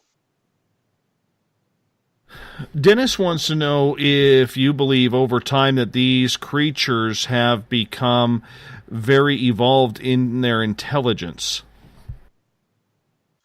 Well, we need to be aware. I'll tell you my way of looking at this. A lot of times we see documentaries and we read textbooks and so on, and it deals with all these ideas about how things evolve and they change over long periods of time.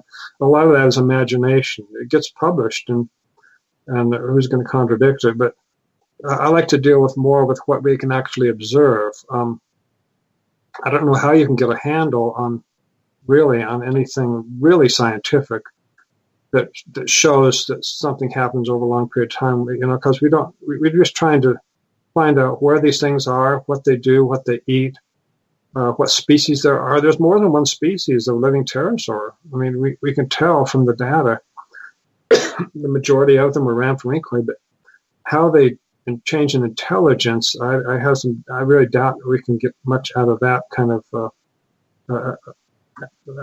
of endeavor. It's just way out there in the future, way in the future.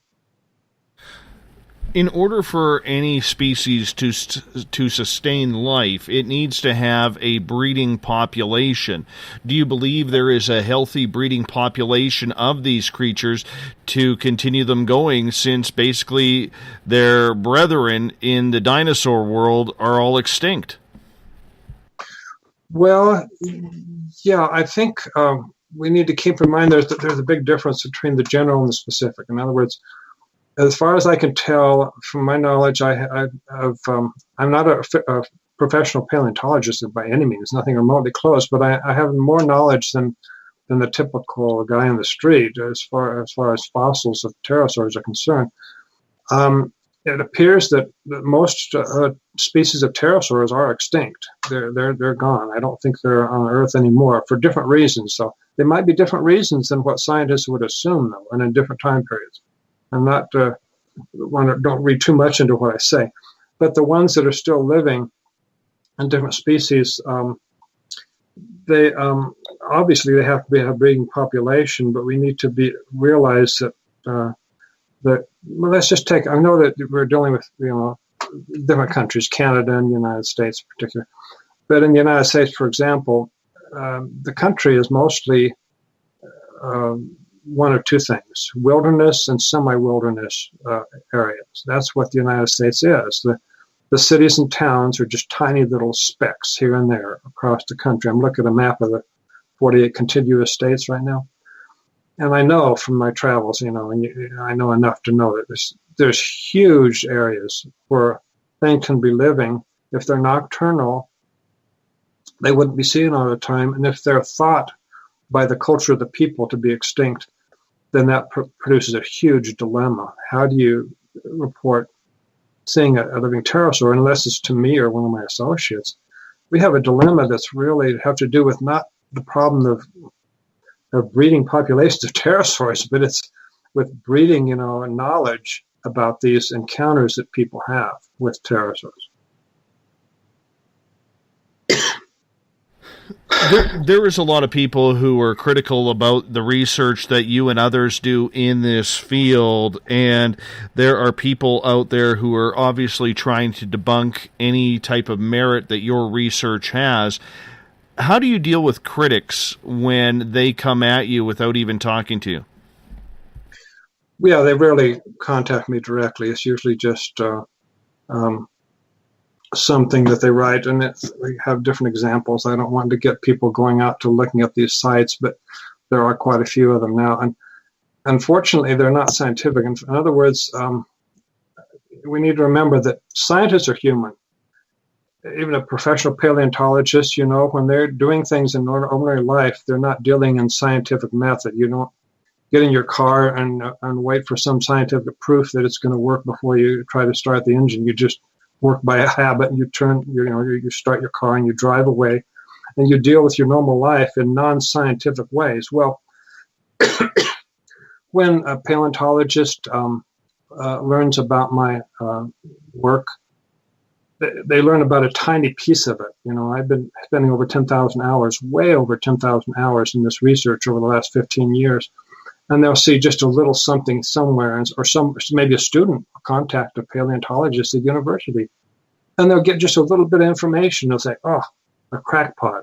They'll look at one thing on one page of one that they find on the internet, and then they'll start making criticisms and saying, "Oh, this is impossible because of that." But when it comes down to it, that paleontologist that does that, and I'm just speaking in general, there's not a lot of them, but there are enough of them that I can speak in general. The paleontologist will not write in a scientific way. I mean, one of them, well-known paleontologist, he wrote about me and criticized me. He never once mentioned the word fossil in his whole blog post that was trying to shoot me down. And that's, uh-oh.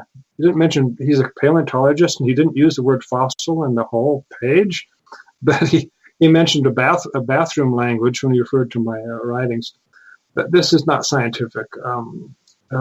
We need to deal with, how can you explain the overall data from these sightings over many years and the details and descriptions of these flying creatures. So what happens is I try to not go overboard and just spend too much of my time always defending my things, my work against these critics, but I have to spend some time on it. I can't totally ignore it either. I need to find a balance. So yeah, it is a problem, but generally it's when the problem is mainly when scientists use their credentials to speak or to write unscientifically to dismiss my work without really getting deeply into it. Really, they don't get deeply into what's really been happening. When they come at you and try and make it personal, how do you react to that? Well, usually, if it's just totally irrelevant or if there are problems with it, I would just point it out. I mean, one of the most common ones is that, and this is a case in logical thinking, but one of the commonest things that you find is, if living pterosaurs were real, if there really were pterosaurs flying around the United States, people would see them. Well, guess what? They have no idea what I've been getting into with this. I mean, I try to make a crude estimate. I can't get to an exact estimate, but just take the whole world, the world as a whole. What do we have? 6.5 billion people in this world now. It's in that neighborhood. But of all the people that live on the earth right now, the number of those who have had some kind of encounter with a living pterosaur at some times in their life is roughly between 7 million and 128 million persons. This is and this is not an exaggerated estimate. This is kind of conservative estimate. And this is based upon the what I'm learning from the way that these sightings go, with people knowing somebody that's seen one, and then they saw it with somebody else, and there was actually 2 eyewitnesses, and it keeps coming up over and over. This is not just a few little sightings here and there in certain parts of the world. It's just a worldwide phenomenon. So, but the skeptics have no idea how deep this research has gone.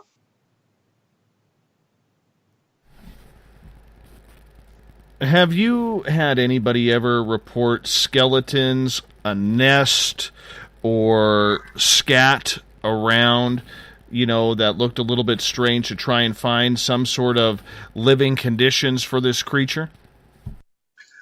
Oh boy, it gets into a number of details. Just deal with the scat first, because there was a sighting.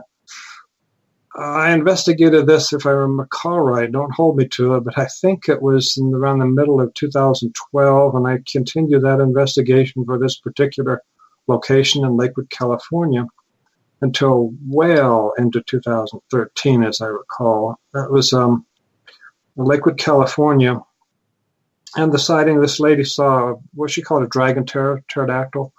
And she, in the middle of the daytime, and the end of its tail was hanging down, and when she got up and heard the dog barking, she got up and looked up at this thing that was perched on a telephone wire. And the tail was like 15, 20 feet away from the end of her nose. So it was real close. She saw the tail and she saw the animal, but it was turned away from her, so she didn't get good a look at the head. The animal was scared and flew away. That's the same case I mentioned about how to deal with the police when you're reporting pterodactyls in the neighborhood. Oh boy. That was that case. And the husband, who actually works in another field of paranormal things, they're into ghost hunting. So they're more open to reporting unusual things, fortunately for me. So he said, "Oh, look at that scat on the ground." And I looked at it, and I eventually got the sample of it, and I took it home, and I kept it in the freezer till I could get it analyzed by a veterinarian. And then when my wife, who had a child care business at the time, she had the kids having a snack there in the kitchen, and I mentioned to the kids, "Oh, I think I might have a dragon poo-poo in the freezer," and they were laughing. They said, "Oh boy." Funniest thing they ever heard. Oh boy, Jonathan has a dragon poo-poo in the freezer. But it turned out to be probably the scat from a raccoon. And there was a raccoon sighting in that neighborhood, very close, in fact, to that house. But probably was a raccoon. So that the problem we have with scat is, how would you recognize it? What does pterosaur scat look like? Who would pay attention? Who would even know that it's any kind of scat? Most people would not even recognize it was scat or just a piece of dirt, unless it was in an obvious, situation. A lot of people would recognize if it was different coloring than the ground. The case of bones of it, but bones decay over time, and what we, who would find it out if it was out in a remote area?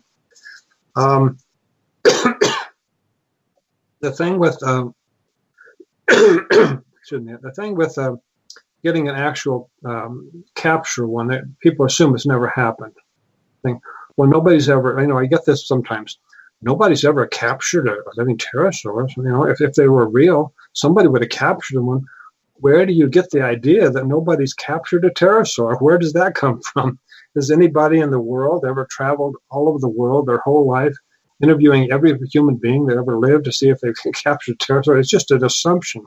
People assume that if somebody captures a pterosaur, that will become known and it will become put in a zoo, and then everybody will know in the whole Western world that pterosaurs are alive. Well, let's deal with reality here, okay? This is what happens, and I'll give you an example. And this is not directly report to me. I got an indirect report, so I'm not absolutely sure, but here's what happened. In one village in Papua New Guinea, and I don't have the details in front of me, so I'm just telling you what I remember of this. One of my associates indirectly learned of this. I think it was an American, it could have been Australian, going through this area, and he saw this animal in a cage, which we believe was probably a Ropen or something similar, a living pterosaur. And it was in a cage. The villagers caught it. And when he asked about it, they said, well, we have to keep it in the cage because if we let it go, eventually it will attack us. So they kept it in the cage. Well, that never got an attention to the newspapers. It's way out in a remote area, Papua New Guinea. This sort of thing can happen, and we need to realize that it's possible for somebody to get a body of an old pterosaur and not know what it is, and not know who to go to. And you can't call a museum, or a university saying, hey, I have a dead pterodactyl. Who's going to believe them in the United States or Canada or England or a Western country? The problem we have is with a human cultural weakness in Western countries. That's a big problem.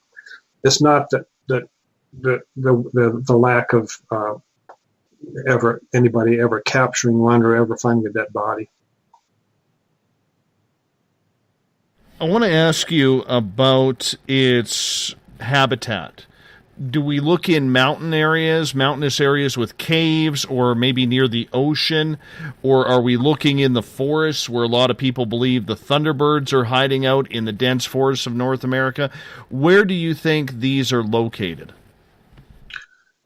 Well, we still have a long way to go with collecting data, and I hope that anybody listening that has had a sighting or knows somebody that has a sighting will get in touch with me. Please report what you've seen or what another person has seen that you know of. You can do it just through internet search with Whitcomb, WHITCOMB, COMB like to comb your hair, or just pterosaur. It's hard to spell, isn't it? Pterosaur. Oh boy, PT, silent P. Anyway, what we have is just a beginning of a compilation that gives us a little idea of how the number of pterosaur sightings relates to human population. I mentioned California, a lot of sightings in California, all up and down the state, occasionally in the desert. We need to understand, occasionally in the desert. That doesn't mean there's no water, because there are sometimes a reservoir to be found in the desert. But a lot of sightings will be around places where there's water, a lake or so on. That happens a lot. Let me give you, Dave, why don't I get into California a little more, because there's something interesting there. Should I do that? Yeah, go right ahead. Yeah, because I noticed over a period of years, something happens with these sightings in Southern California. They line up in a very interesting way with the canals, man-made channels in the Los Angeles and Orange County areas. For example, 2 sightings. What year was that? I can just tell you approximately. I think it was the year 2000. What should I say? It was approximately 2013, pretty close to that. 2 sightings just east of Griffith Park, which is a very large city park, one of the largest city parks in the world in Los Angeles. Just east of there over freeway. And the sightings were by 2 different ladies, and just a few weeks apart. And one of them was 3 flying creatures, the other one 1. Both of these ladies contacted me, which is a clue that it could be a pterosaur, because that's when people contact me. And their descriptions did line up with that. Now, both of these sightings were pretty much over the Los Angeles River. It's a big. Los Angeles River is not so much a river as a kind of usually it's like a creek that has a gigantic concrete structure to hold it from the floods. But the other sightings, like this one in Lakewood, was almost exactly over a storm channel. It was just like maybe, was it 3 or 4 feet, maybe 4 or 5 feet away from the edge of the storm channel. And I started noticing others are the same way. The sighting in Irvine, California, well, that's right, a waterway, and like a channel. Part of it is a channel. And then in the San Fernando Valley, it comes in over and over again. The sightings apparently indicate that these creatures, and sometimes fly parallel, they navigate at night, apparently, using these storm channels to get around at night. That's how they find their way around, and that's how they get to places to catch fish or trash or garbage or somebody's family cat. They have they have learned to use those to travel around. So there are certain things that there are correlations, but it's difficult still in general. Outside of that, to look at the country and say in Kansas, for example, where they have a sighting here and here and there. These animals fly around. They can be many miles from a lake, and still they might go to that lake at night to get a drink or something, or to fish, catch fish at night. It's still a lot to learn. When you look at the areas where they are happening, it seems like it's Texas, Louisiana, Mexico, California, where we seem to have a lot of those sightings. Do you know where in those states that people could maybe have a look to see where these are happening?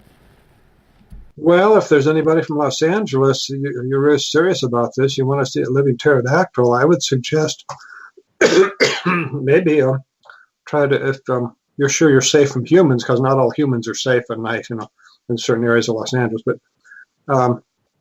just to spend part of a night at a storm channel, keep watching, and it's possible one might fly by, because they do appear to use storm channels in the Los Angeles County for navigating. What about in Louisiana? Is it more in the bayou type area? Yeah, they have bayous. I used to live there in southern Louisiana. They there's so much water there, but they rely basically on rainfall.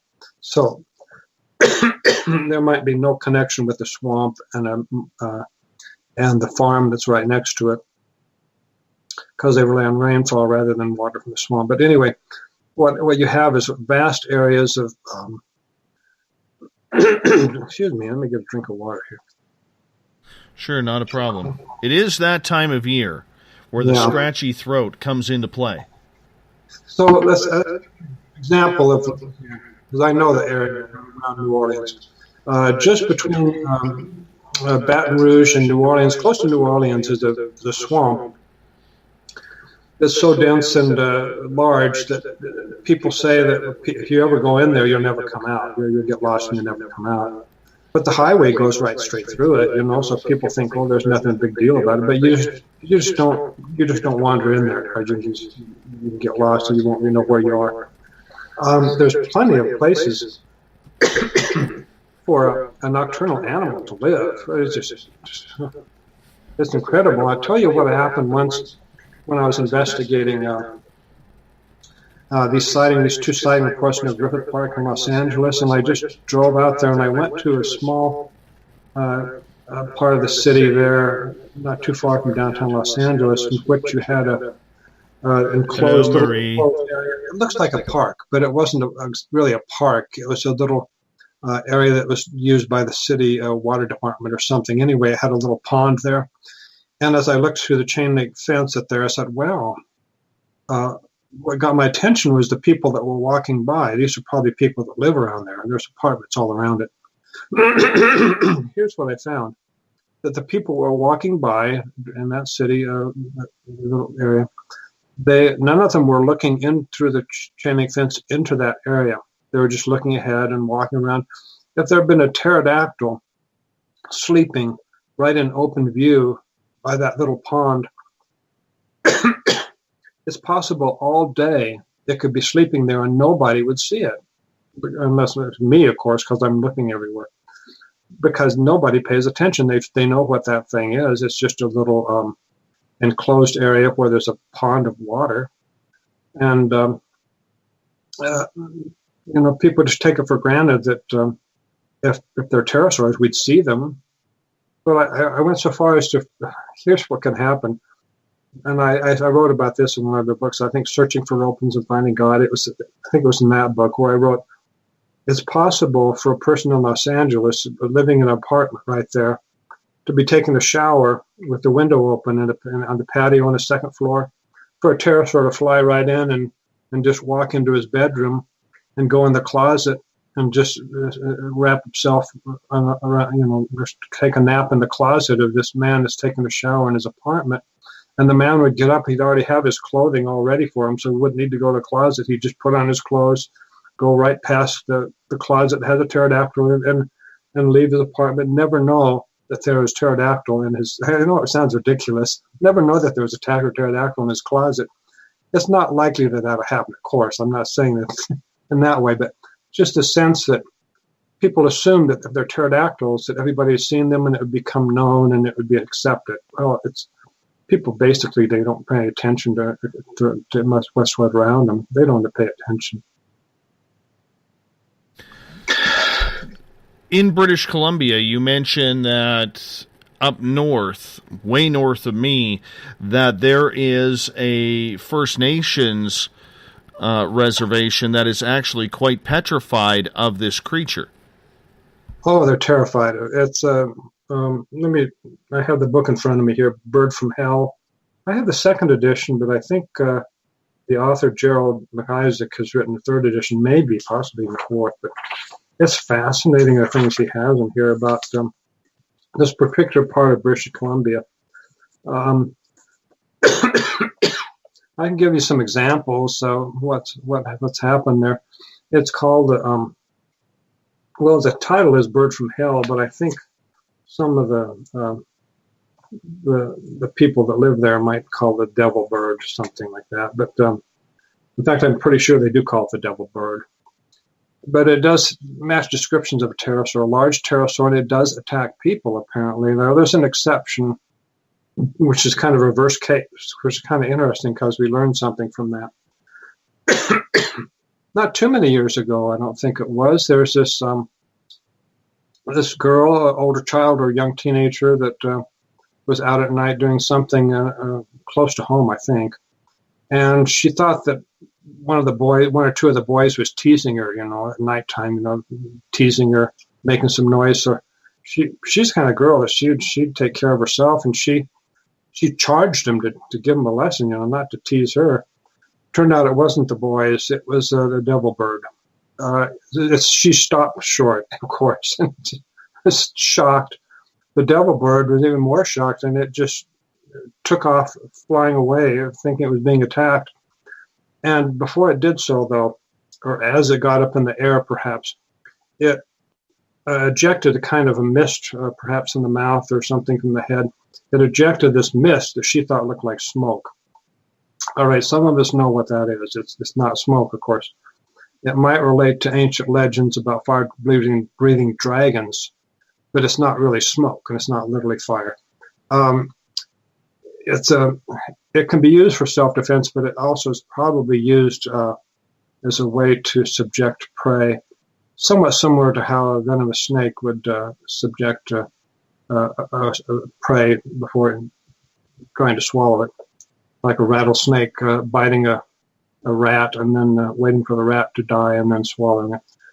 But there are some dangers from some of these larger flying creatures that people need to know about. They can be dangerous to humans.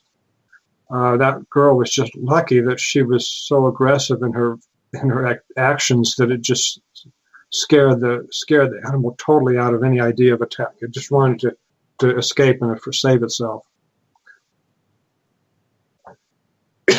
Where in British Columbia is that? Yeah, wanted to get into that, but let me see if I can get more detail by looking in the book here. Chapter 2. Oh, this might not give the location. Oh, where is this? It's way up in Columbia. Maybe if I can get the introduction, author's notes. Okay, here's something. Maybe I just read it off here. We live in the village of Saint-Quay-Dene in the mountains of northern British Columbia. Let's see. The older members of the village are referred to as elders. They're held in high respect. Let me see where exactly this is. I have lived with First Nation people, those who are formerly referred to as Indians, Native Americans, or Aboriginals. Let's see what the valley is. The name of this valley. Where is it? The village of Quadacha is located about 75 kilometers or 50 miles north of Saint-Quay-Dene. The nearest town of Mackenzie is 350 kilometers or 200 miles away and can only be reached by gravel roads. What does that tell us? Where is this place? Let me see if I can find it. Well, I found it. I know it's a 5-hour, 33-minute drive straight north from where I am, and I'm almost in the middle of British Columbia now. Yeah, it's no, I'm not. I don't mean to insinuate that this is a place which is kind of reserved for dangerous pterodactyls. It's not that. It's just that the people living there, unfortunately, they're in a place where perhaps some of these animals have learned that they can get food by attacking people. They can get a meal from it. Unfortunately, apparently has been resulted in some human deaths, but it has not been in a way that really can be handled in the way that our normal culture can handle things. You know, it's how do you report it to the police? You know, it can be some kind of trouble if you say that you saw somebody attacked by a pterodactyl and that person turns out to go missing. You can be judged insane or the one that's responsible for the person's disappearing. It's a challenging situation, but it has to do with human culture that we have the big challenge. I'm not saying it's not challenging for people to be attacked by these animals, but it's just a very small part of the picture.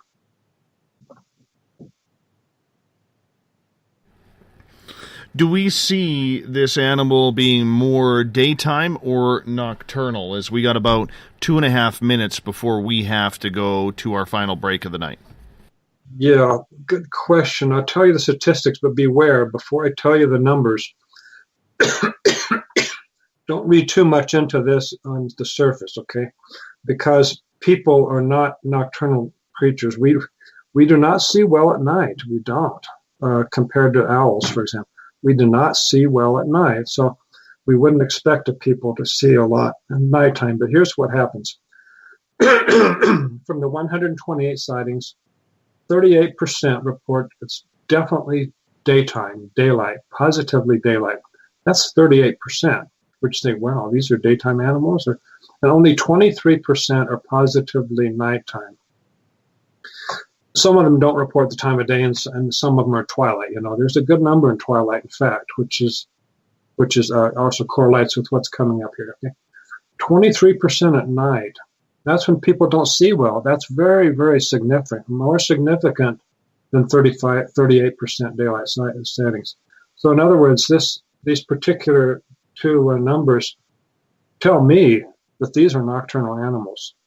If they were not nocturnal, we would have nearly 23% people reporting them in the sighting reports in general. It wouldn't be nearly 23%, closer to 0%. So these are definitely nocturnal animals. And on that note, we are going to be about a minute away here from a break, and we'll get more into the nocturnal type animal after this, because you have an interesting theory that a lot of these creatures have some sort of bioluminescence to them. Yeah, absolutely. I can't say which species. We have one species, I think it's a species, as far as I can tell, it's called the American hammerhead ropen. I believe that this is one of the nocturnal bioluminescent ones, but we still have a lot to learn. Because most of what we learned about how it looks is the daytime sightings, because people see it better.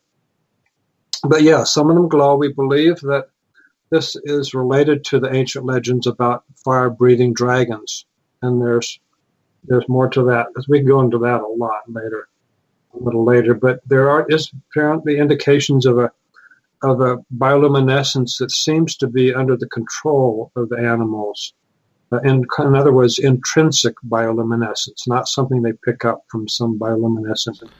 Kind of like, and I'll get you to answer this after the break, but almost like a lightning bug? Yeah, but bigger, much more significant. Okay, we'll detail that in our number 3 on Spaced Out Radio. Tonight's guest is Jonathan Whitcomb. He studies and has researched for the last 15 to 20 years the pterodactyl. Do they still live on this planet? Did they survive when they are said to be extinct? We'll find out more and your questions once again on Spaced Out Radio right after this. Also coming up in hour number 3, the Thought of the Dave. We'll be back right after this. Looking for a place to advertise at a very reasonable cost? Look no further than Spaced Out Radio. SpacedOutRadio.com has an advertising tab that you can click to check out our daily, weekly, and monthly packages to play on the radio, or our website including social media. From commercial spots to banners, we have it all. Check out our competitive pricing today.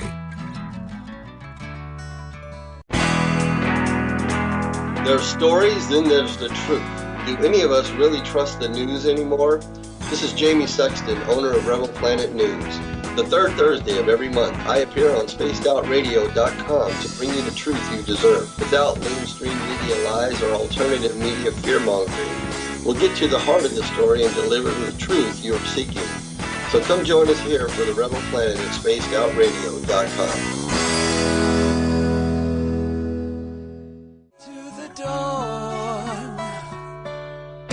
We are lighting the void on Saturday nights on Spaced Out Radio. Hey, this is Joe Roop, and I'm hanging out in SOR headquarters every Saturday night, bringing you the latest news when it comes to the weird and strange. Bigfoot, occult, UFOs, ghosts, and everything in between, I got you covered. You can tune in to SpacedOutRadio.com starting at 9 p.m. Pacific, midnight Eastern Time. Come travel into the void with us on Spaced Out Saturdays. Not ready for bed on Saturday night? Right after Spaced Out Saturdays, hop on over to S4 with Corey Ruiz and me, Eric Cooper from Forest Moon Paranormal. With S4, there are no limits to what we try and uncover. From government conspiracies to helping clean up the paranormal, no topic is safe on S4. We get to the heart of the matter, of the subjects you want to learn more about. So tune in on S4 starting at midnight Pacific, 3 a.m. Eastern, only on SpacedOutRadio.com. Visit purpleplates.com today. For over 40 years, the Purple Energy plates have been delivering amazing results for their many customers. Inspired by the great genius Nikola Tesla, the harmony, healing, and energetic effects of the plates have proven over and over to be beneficial and often miraculous to thousands of customers. Check their site for daily specials and choose from their many energy products. You won't be sorry. Visit them today at purpleplates.com. Hi there. I'm Butch Witkowski, lead investigator with U4Cop. On the final Monday of every month, you can listen to me and host Dave Scott on Spaced Out Radio's Strange Days. We're going to get to the heart of the matter when it comes to what's happening out there. People are seeing and experiencing things from ET contact to Bigfoot, and I want to hear about it. Your experiences are what we investigators need to help solve these unknown mysteries. So tune in at spacedoutradio.com to the final Monday of every month from Butch Witkowski's Strange Days. This is Eric Markham, news editor for the Spaced Out Radio's The Encounter Online.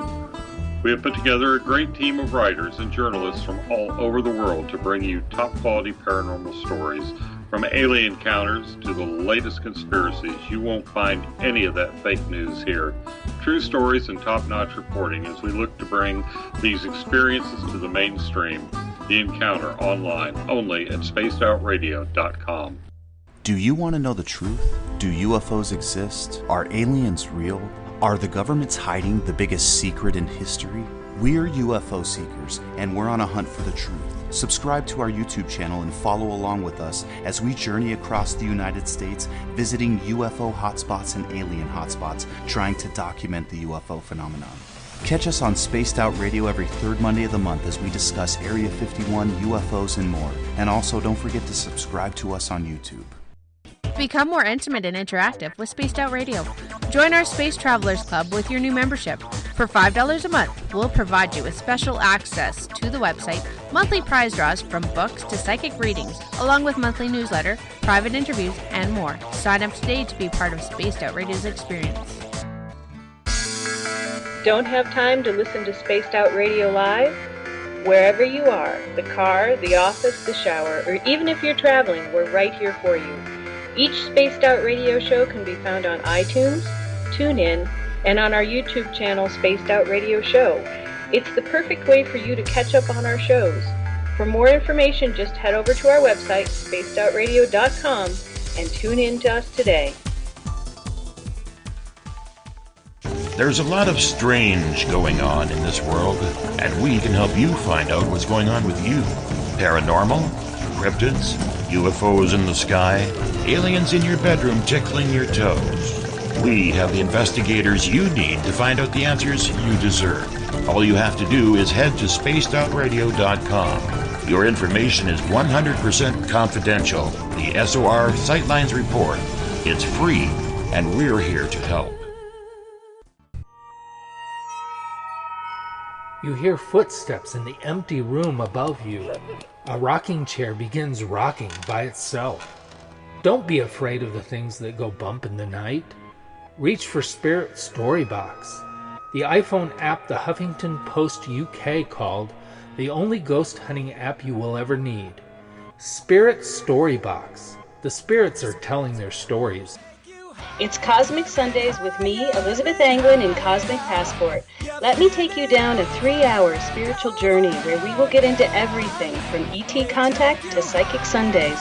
It's a journey of listening and learning together with some of the best professionals in their fields. You can tune in to Cosmic Passport at spacedoutradio.com every Sunday, starting at 9 p.m. Pacific, midnight Eastern.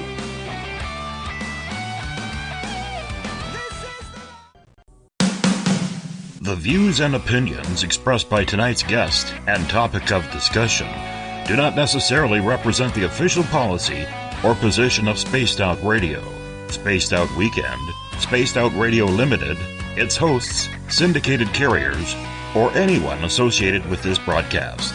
You're listening to Spaced Out Radio with Dave Scott.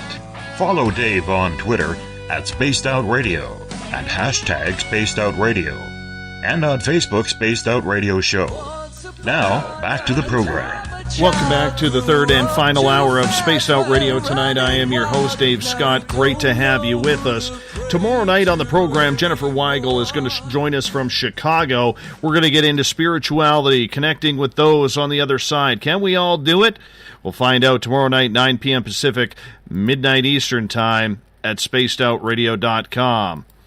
We want to welcome in everyone listening in on WQEE 99 Rock the Key down in Noonan, Georgia, home of The Walking Dead. We are live as well on the United Public Radio Network, 107.7 FM in New Orleans and over 160 countries around the world. We're also live on The Fringe FM, Renegade Talk Radio out of Vegas, and if you're listening in on Revolution Radio, remember, the Double R Machine is a donation station financed by you, the valued listener. Head on over to freedomslips.com and donate today.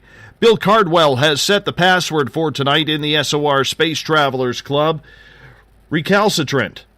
Recalcitrant is your password. Make sure you use it wisely, Space Travelers, as Bill sets the password each and every night right here on the mighty SOR. Now, if you want to find us on social media, we are live every night now on Periscope TV. So you just go into Periscope, either download the app for free or go onto their website, Periscope, and you type in Spaced Out Radio. We're going to be there. We're also on Twitter, at Spaced Out Radio. Give our Facebook page a like, Spaced Out Radio Show. On Instagram, follow me at Dave Scott, SOR. Subscribe to our YouTube channel. Go to youtube.com/Spaced Out Radio. That's where we hide our archives. And, of course, we're on iHeartRadio in the United States. TalkStream Live. Tune us in on TuneIn. Download and subscribe to our shows on iTunes. Our website is spacedoutradio.com, where we have a plethora, yes, a plethora of features for you to check out. Shop at our Spaced Out Radio store. Rock out to some Bumblefoot. Read up on all your strange, weird news on the Encounter Online. Or you can watch great videos from UFO seekers at Contact TV and so much more at spacedoutradio.com. We also have a GoFundMe site going on as we are trying to build a brand new studio here at SOR headquarters. We are trying to get into the terrestrial radio realm, and we have stations lining up. So what I need you to do is go to GoFundMe.com/We Own the Night. That's GoFundMe.com/We Own the Night. So you could help us out. Even if you share the post, that means just as much. For the final time tonight, we introduce researcher Jonathan Whitcomb. He has been checking out reports and researching pterodactyls. Do they still exist? There is a plethora of sightings around North America each and every year and around the world as well. Jonathan, welcome back. Oh, thank you, Dave. Grateful to be here. Right before the break, we were talking about bioluminescence, that a lot of these creatures seem to have glowing stomachs. Would you like to get a little bit more into that for us? Yes, it's not restricted to the stomach, but yes, sometimes a report will indicate that. We need to be aware of this. It's a little bit complicated issue. As far as we can tell from many, many years of research, it's just not one species that we have around the world of modern living pterosaurs. They're almost all nocturnal, and some of them at least seem to have a bioluminescence. But it makes a complex issue when we deal with the possibility of multiple species, okay? Strange as that may seem, I know to most people, a number of species of living pterosaurs, pterodactyls alike, but that's just what we get from the data. We begin with Papua New Guinea. I led an expedition there in 2004 on Umbo Island with me and my interpreter going there, and then we had some local people that helped us out in exploring. Basically, the great majority of the sightings are not of any form or features of an animal. In other words, just a light at night, flying at night usually, and going from one mountain to the reef on the shore, or the other direction, or from one mountain to the other sometimes, or sometimes over a village. Sometimes it would be, I think there's Taraway Village, as I remember. Opie Village in particular too. I think both of those villages, Opie Village. And sometimes you have a sighting in which a glowing pterosaur is seen. In other words, the person sees the shape of the animal, the long tail and the wings, and sees the glowing at the same time. So that correlates the two things. So you have the three types of sightings, and the shape of a pterosaur, usually long tail, and the second type would be the just a flying light, and the third type where you actually see both. You see a apparent pterosaur that and you see that it's glowing. And we have those three, but how should we go here? Because it's not just in Papua New Guinea; it's also in North America, and also in the Caribbean. So, what direction should we go on this? Well, let's go with the Caribbean ones, because we're in North America, so we might as well stick close to home. I have two sightings a good number of years ago from two different eyewitnesses, two different cruise ships, 2 different years. And there are some similarities too. I just generally tell you what it is.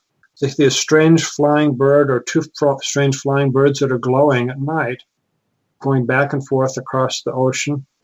I went on a Caribbean cruise myself a few years ago, and I was asking people all over if they've seen anything like that, or didn't get too many results, but I didn't talk to a lot of people. But basically, those two sightings that were given to me by the eyewitnesses, they correlate with each other and also with some sightings in the United States. So I don't have too much more in the Caribbean, except for two very important sightings in Cuba, which are in daytime, not related to bioluminescence. Should we get into that first? Yeah, let's do it. Okay. This is very important. Let's do it chronologically with 1965. Now, we're not sure it's exactly 1965, but it's pretty close. This was in Guantanamo Bay, Cuba. It's an American military base. It was just a bunch of children that were walking home. Basically, what it is, the parents were some of the military leadership, I presume, and one of them was Patty Carson. Now, she's given us a real name. This is a real person now living in California. Patty Carson was just a small child, but she was stopped short when this animal stuck its head up above the grass, the tall grass nearby, looked around as if maybe it had just woken up and was disturbed by the children, and looked around, and then she got a good view of it, and the children just froze, and they're looking at it. And she got a good view in such a way that she memorized the appearance of it. It turns out she turned out to be a talented artist. You know, one of these artists who just naturally can draw what they see. They see something and they draw it pretty close to exactly what it looks like. I'm not that kind of artist, but some people can do that. She turned out to have that talent, and later in life she was able to draw a sketch of that, and that's all over the internet. It's basically one animal with a long neck and teeth and a long curved head crest. It's easy to find on the internet. Just look at Patty Carson. And she got in touch with me after she saw on the internet a sighting report by Eskin Kun. Now let's go to 1971. Just a few years later in Guantanamo Bay, Cuba, Eskin Kun also saw two of these creatures, apparently the same species, but he didn't know about the earlier sighting. He had no idea. He was totally shocked. He saw two big pterodactyls flying at close range, he called it, not too high and not too far away. They flew right past, and he stared at them. He was an artist. Now, he had already become a good artist by that time. He had the same talent. He could draw something that, exactly how it looks. And he looked at them, stared at them, memorized how that looked, and he immediately, within minutes, went to the barracks, went to to get paper and pencil, and he sketched these two pterodactyls, he called them, long tails. Well, he told people about this, and a lot of people didn't believe him. They thought he was lying or something, and they're crazy or seen something else misidentified. But if you look on the internet for these, there's two flying creatures, one of them with the wings up and the other one with the wings down. It's easy to find this. Just look up Cuba pterosaur, Cuba pterodactyl, or Ropen in Cuba. Now, when you compare these two, there's some striking similarities, but they're not identical. Apparently, the two animals are flying that Eskin Kun saw. They didn't have their mouths open, so you couldn't see if they had teeth or not. But no doubt, Patty Carson saw teeth, and the teeth are in the sketch. And there's similarities too in the head crest and so on. So I suggest that this is what I call an American hammerhead ropen, and others in Georgia and other areas of the United States have seen this species. So should we get on with the bioluminescence now? Sure. Yeah, because we're not sure about species, how they relate to the bioluminescence. It could be all of them or some of them have bioluminescence. We don't know yet. But this is seen in parts of the country too. In particular, I get into a location I visited myself in southeastern Washington State area, where there was a river where these things are flying at night. These lights are flying at night over the river. There are two men that investigated this. One of them is a former biology professor at a small college there in Oregon. His name is Peter Beach. The other man's close friend is also interested in cryptozoology. His name is Milt Marcy. Milt Marcy is into real estate, I should say. If the Indian needs to buy a house in northern western Oregon, you appreciate you knowing that. Anyway, the two of them were investigating this at nighttime and watching the lights, and they took notes, and they trying to learn all they could from it. But here's the interesting thing: is one of these lights came from a tree, and I saw this tree myself. They told me exactly what tree it was, and I went there with them in daytime, and they showed me the tree. It flew out of the tree, went down toward the river, and flew off. And they described where it went and how the lights go off and on and so on. And there's more than one, but they talked about that particular one because there's another case in that same location, in the same river, the same part of the river, in the same tree. The same tree, early in the morning, a different man had been driving down there, and he saw in that tree what he called a pterodactyl. Well, I don't think it's a coincidence. We need to realize that Milt Marcy and Peter Beach are reporting lights at nighttime.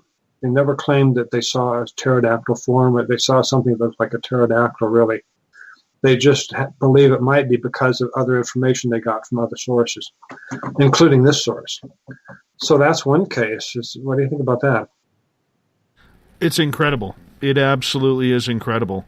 I mean, I just can't, for me, and I'm sure a lot of our listeners are like this as well, Jonathan, it's hard to fathom. You know what I'm saying? And I'm saying this as someone who has seen Bigfoot.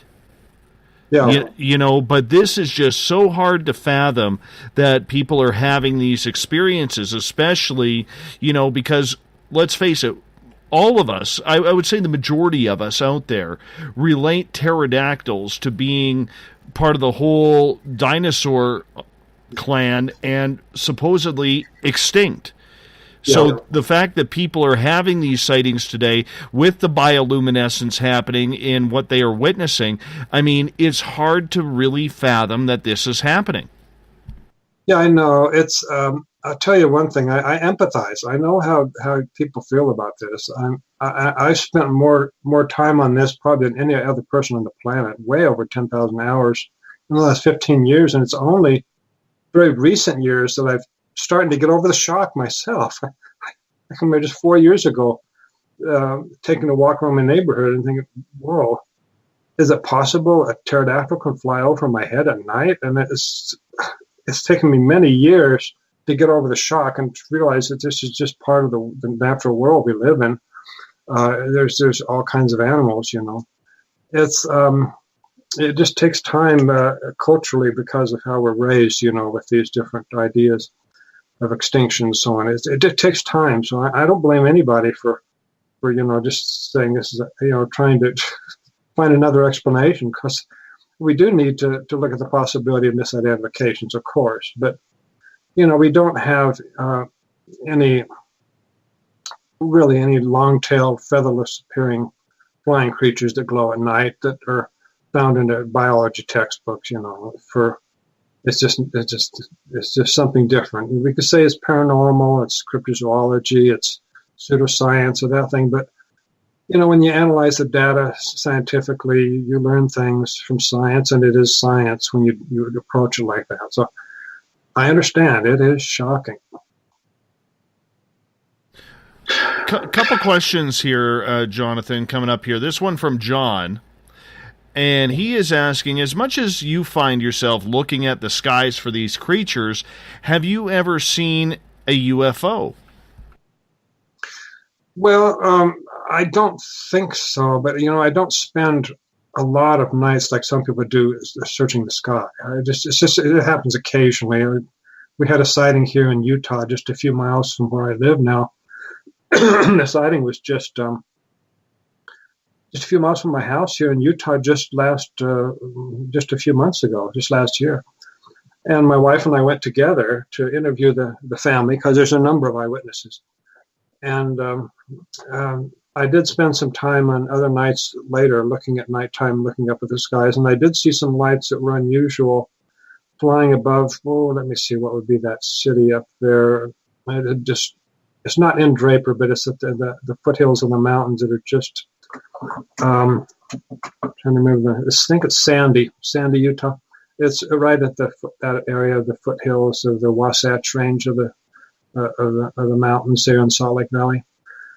And there were unusual lights there. Two of them in particular that were flying in a way that I couldn't figure out. What are they doing? That could be Ropens? Is it possible? But I'm not really sure because there's a small possibility it could have been somebody flying their drone aircraft at night with lights on them, but that's not a residential neighborhood. That's the mountains, that's just a place where you don't want to risk losing your beautiful little helicopter drone. So I have a couple of things like that which are not positive. I can say I saw a pterodactyl. But still leaves open the possibility. Another time I was looking up outside my house here, looking up at the sky, and I heard this strange shriek. When that's what got me to look up, and a strange shriek, I should say. And I saw an unusual kind of bird-like thing flying. I can't say it was a pterodactyl, but just saying I was not aware of that bird. So I cannot say that I've never seen a pterodactyl, because maybe I have. But I'm just not emphasizing it because it's not the kind of, neither of them is kind of sighting that's really nearly the credibility of the reports that I usually get. And we have another question coming in from our Spreaker chat room. This from Dawn. She is saying, what would they eat, and do they light up to attract prey? Oh boy, does that open up some things. Whew. Let me give you an example. One in Papua New Guinea, and then we get to Texas, the Marpholites.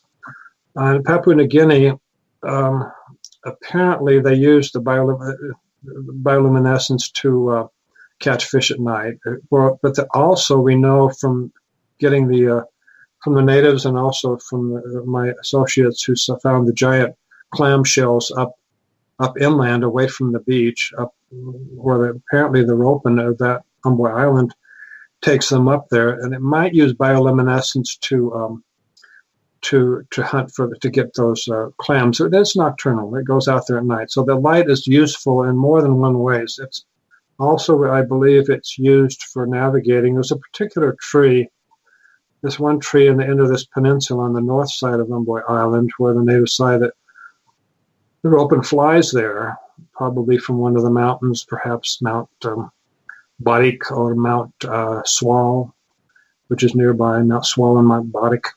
And it flies there to this peninsula, and it lights on this particular tree, perhaps a particular branch of the tree, and then the light goes out. Why did the light go out? Guess what? It comes on later, and that's when the animal flies down to the reef. The natives say it's going fishing, catching fish there.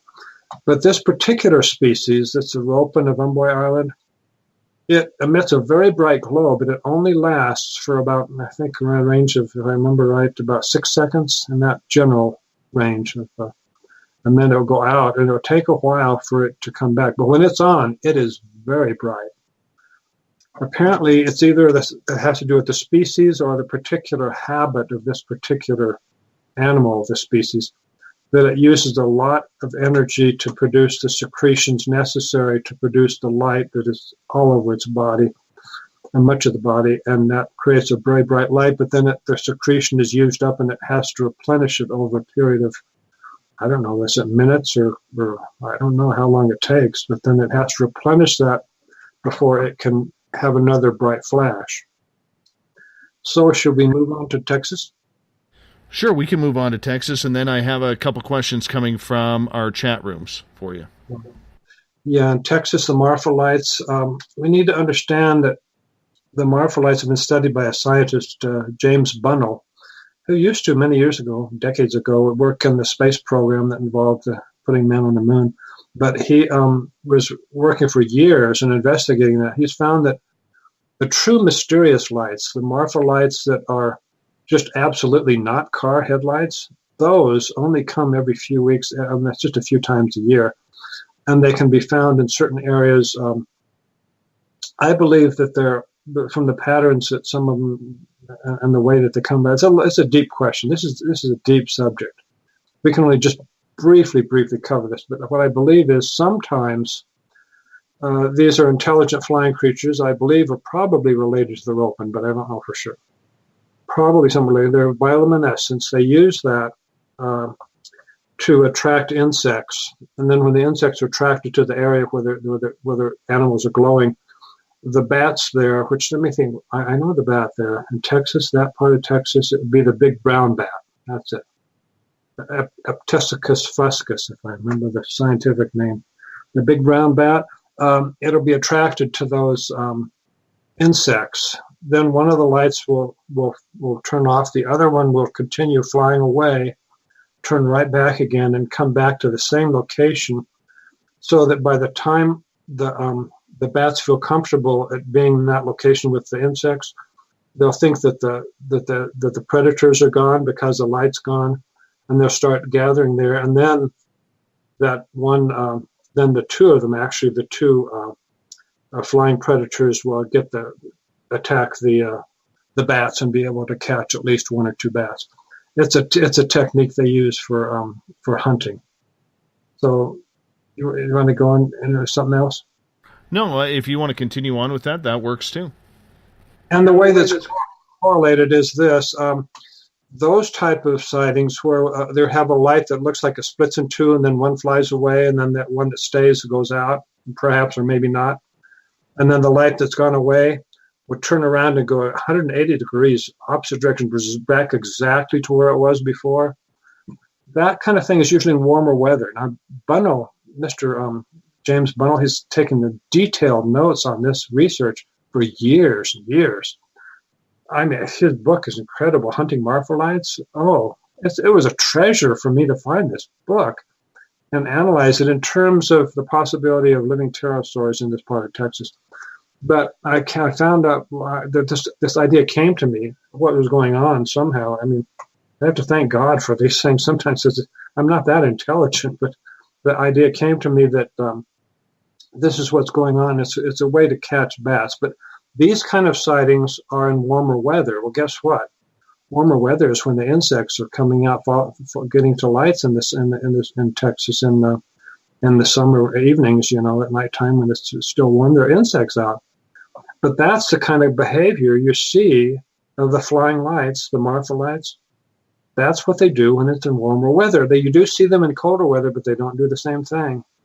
I suspect probably they're catching, they're digging holes trying to catch rabbits or maybe other prey in the desert, But we can learn from other people in other fields and learn things that sometimes that relate to these things. So I appreciate people coming up with these ideas about what is about the Thunderbird or the Mothman or other things. Yeah, we need to look at all these things and see how they might relate. Catalina is asking, obviously these creatures are not always huge if they can fly into someone's closet. Maybe less than 6 feet tall, do you think? Yeah, I'm just making up that about the closet. That's just a little thing to make a point, I doubt if it's ever happened, but Yeah, most of them are smaller. I can get to the data if you like, again, to give you some examples. Let's see, where is that data? There it is. I missed it again. There it is. 74, I believe. Yeah, 74 estimates were compiled early in 2013 on these. You want a range, like I'll show you common ones. 5 foot. There are 4 sightings that were where the estimate was given by the eyewitness of a 5 foot wingspan. Also 4 sightings with 4 foot wingspan. Also 4 sightings of 6 foot wingspan. So that's not unusual. It's fairly common range. You have some down in 2.5 and 3 feet, 3.5 and 2. So yeah, you have some smaller ones, and they're probably the more common. The rare ones are big ones. The reason we know they're rare is because we don't get too many sightings like that, and they probably don't live that long. They keep on growing in age, like crocodiles. I used to raise crocodilians, and they keep growing, and at least some species. So at least one species, at least of living pterosaur, probably just keeps on growing slowly over a long period of time. This happens in the those devilfish, or the red devils, or those big squid in the Gulf of California. I think they just grow very fast. Those things, and those are dangerous if you're a diver. But some animals would just keep on growing. Over in the Revolution Radio chat room, Stardust Man has a question for you. He says, is it possible that there are huge, sealed, self-sustaining caverns in the earth that maybe dinosaurs still live in, and that these caverns are slowly being unsealed, which explains the rash of dinosaur sightings around the world, including pterodactyls? Well, I'd like to look at, for what we know, first of all, we know that there are certain areas of the world that are extremely remote, and there are very few people there, and the people that are there are just remote natives that don't deal with outsiders too much, like the particular regions in Central Africa. It's probably not that strange to think of a small sauropod dinosaur like the Mokele mbembe is living there in small numbers. Breeding population, but still not huge numbers.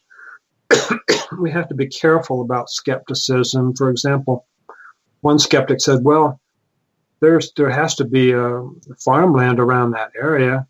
If there's any dinosaurs, like a sauropod dinosaurs, people would see footprints. Well, look a little closer. How in the world did that skeptic know that nobody's seen footprints? Where did he get that idea?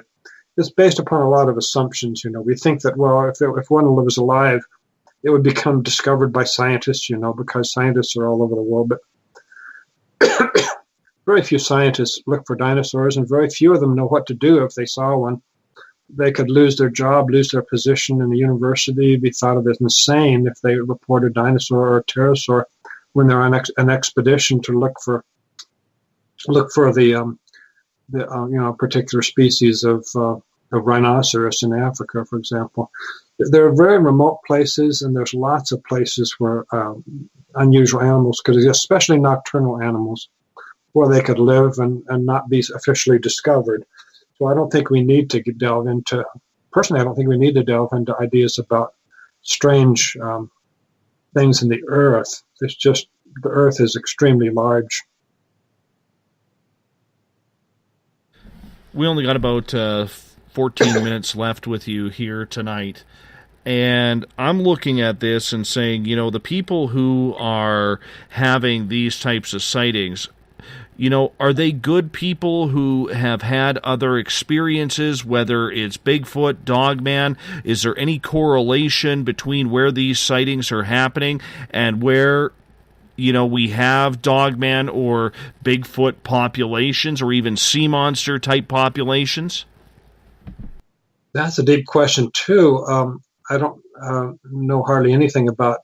I know very little about where Bigfoot are most likely to be seen, so I can't help there. But I know that sightings are widespread. What happens is this: when an eyewitness reported something to me, when he reports or she reports an apparent living pterosaur, that person will be just obviously the kind of person that's open to reporting this to a cryptozoologist. And this doesn't. It might have been difficult to get up the nerve to send me an email, but the person eventually does. And a person that reports that can also be open to speaking about other things that have happened to them too. And that does occasionally happen. It's not common, but there was one lady up in, I think it was, if I'm not mistaken, maybe in the state of Maine, up in the northeastern United States. And she saw a apparent pterodactyl, I believe it was a pterosaur. She also, in another time of her life, had seen something unusual with something that looked like, not a moose, but that kind of animal, like a moose, but it wasn't a moose, and it wasn't a horse, but it was something like that kind of animal, but it's just different. And sometimes I'll have like another lady, she reported a living pterosaur, and then later, years later, she saw a very large bird that was like an eagle, but it was bigger than an eagle. So when people report this to me, sometimes they will be more open to seeing other things that are unusual too. So that does happen. So I can help you in that sense to say that a lot depends on how open a person is to just reporting anything to me. The people whom you have interviewed, though, in regards to these sightings, have they had other cryptid, encounters? Well, interesting. There are not too many with Bigfoot. I don't recall offhand. There might have been one, but I don't. It's not common that people see Bigfoot and a pterosaur. No. I sometimes find that people are interested in believing both, and they know somebody knows someone sees a Bigfoot, and then they also know someone that sees a pterosaur, and that does happen, yeah. But for actually somebody to see a pterosaur and then they also see a Bigfoot, that's rare. That doesn't happen very often. There are on the internet a lot of black and white photos going back to what looks to be around the 1800s or maybe early 1900s. The one in particular I'm thinking of, or the two in particular, one is of a thunderbird that is standing by, it looks like some sort of soldiers, and the other one is almost the same with a pterodactyl. Do you put a lot of stock into these photos, or have you investigated them to see whether or not they have been photoshopped or they are real? That's a very deep question. I've written a whole book about one of those photos. In fact, we call it the PTP photo. Clifford Pive and I have done deep research on this. Cliff is a missile defense physicist in California. And we've, for the past 12 months, we've spent some time investigating this photograph. It's called PTP. It shows 6 soldiers. Let me see if I can get that up on my, I don't see it online on my computer right now. But it shows these soldiers. One of them is standing in front. Now, there's two pictures that are very similar. Both of those were used in the Freaky Links, which is back in the early part of this century, a TV show. And Freaky Links is a fictional thing. It gives stories. They make up stories that are freaky. And both of those photos are there. One of the photos is just definitely fake. It's the animal that you might think is a pterodactyl. It's just a wrinkled up mass of canvas or something. It's not hard to distinguish anything. That's obviously a hoax for a number of reasons. But the other one, Pive and I have found examining it that it is apparently a real animal. We don't say it has to be a pteranodon, and that we have to be careful. And don't say it definitely is a photo taken during the American Civil War, literally. We believe it's probably after 1865, after the American Civil War was over, perhaps during the Reconstruction era, up to maybe around, maybe in the 1870s, perhaps. Anyway, it was, it's a deep subject, but we believe that the overwhelming evidence is this photograph is real. I mean, it's a real animal. It's not a fake model, and it's not a Photoshop hoax, and people remember it from the 1950s, 1960s, or early 70s. before there was a Photoshop. So, yeah, there are some photos. Most photos are fake, and most videos are fake. Be careful about that. Be aware. But not all of them are.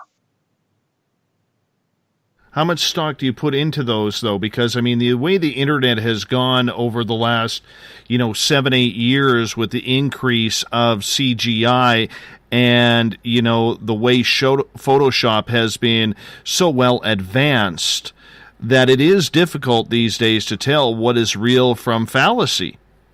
Yeah, well, I'll tell you best I can from my memory, okay? In the 1960s, maybe late 60s, I was interested in paranormal magazines and books at the main library branch of the Pasadena, California Public Library. And I saw something there. I don't remember what it was in. It could have been a magazine or book. But it was some men with apparently a giant pterodactyl. And the best of my memory, I think it was just what we call now PTP, but I'm not positive. But other people, and this is back, before 1970, the best I can recall, other persons have contacted me and said that they definitely remember, or they've been involved, not necessarily directly communicating with me, but sometimes it's direct. And they say, do they remember, or else they know somebody definitely, this is the photo, and that we call PTP, and it's the way you can tell the difference in this from others is the PTP stands for pterosaur photo. The wings look a little bit sort of like resembling canoes, and there's kind of a white material in them, and they kind of curve up a little bit. That one is a PTP photo. Apparently, that's not Photoshop because people remember it from decades ago before there was a Photoshop. I mean, this is many, many years before there was a Photoshop. So it's not that. It doesn't mean that couldn't possibly be a model. It could be, but it's not unlikely. It's really unlikely. Pive and I have found significant evidence that it was a real animal that was photographed. Joe is asking, we had alligators at the same time we had dinosaurs. Why do you think we still have alligators? Mm-hmm. Oh, I don't know. It's a complex question. It has to do with one's ideas about how long things have been living and so on. Everything that we believe about animals, like reptiles and so on, how we believe about them today relates to how we believe about them in the past. So it has to do a lot with origin philosophies and where did life come from and how long things have been here. So whatever you conclude, it depends on what you begin with your assumptions and so on. So when you have one of these people call in, how do they get a hold of you in case they have a sighting? Well, I have a dominant contact page. If you Google contact Whitcomb, you'll probably find it pretty quick, especially if you add the word Ropen or pterosaur or pterodactyl or flying dinosaur. You'll find me pretty easily. It's just one of the pages I like people to get on will take you to the main one, but basically just do a search and contact me with my name. And I really want to know if you've seen something or you know someone's seen something, because I need people to feel free to contact me. How many reports do you take a year? It's been getting more frequent, but it's not as many as you might think. It's not. I don't get reports every week. I can go for 2 weeks without a report sometimes, but more recent months, sometimes I get even two a week. Last week I got 2 from North Carolina, incidentally, but that's probably because there's 2 newspaper articles there. And in December, I had 1 week where I had 3 reports in 1 week. But it just varies a lot. It's not. I don't have thousands of reports that people send to me, but I do have hundreds. And the importance of it is that there's correlations and there's things that relate to other things. And these are people in different parts of the world with different original languages and cultures and so on. So it's interesting things that actually correlate. Somebody in Namibia, Vivintuk, Namibia, a few years ago, sent me an email, and he described a pterodactyl with a long tail, as I recall. And I put that in my reports and publicized it, and it relates to sightings in the United States and in Papua New Guinea. So there's interesting correlations here we need to remember. Very interesting topic indeed tonight, John. And, we only got about 2 minutes left with you, about a minute here left with you. If people need to get a hold of you, you got the contact page, but where can they find your website? Where can they find more information about you?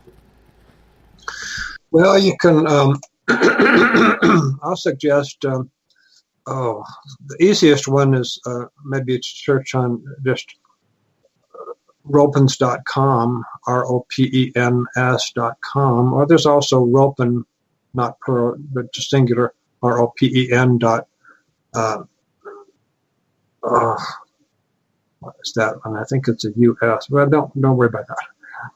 You look up on Google, just Ropen and my name. There are some skeptical pages too, but most of the pages you'll find will be mine. There's a declaration page on the Ropen, and there's another declaration page on the living pterosaurs. The way you find that is use the word declaration living pterosaurs, PTEROSAURS. You'll find this page, which is a PDF page, and it has a lot of information about sightings all over the world, and dozens of them in California, and many in Georgia, Hawaii, all over the United States. And look up media if you like. Media, Living Pterosaurs, you'll find my media page. There's lots of, I have thousands of, not thousands, I have quite a few hundred, over 1,000 web pages and blog posts. You're all over the place, my friend. Well, thank you so much for being on Spaced Out Radio tonight. And you know what? We're going to catch up with you later on this year. It's not going to be 3 years until you come back on again, but we want to catch up later this year to maybe see how 2018 is for the world of sightings. Thank you very much. Appreciate your time. Thought of the Dave coming up next.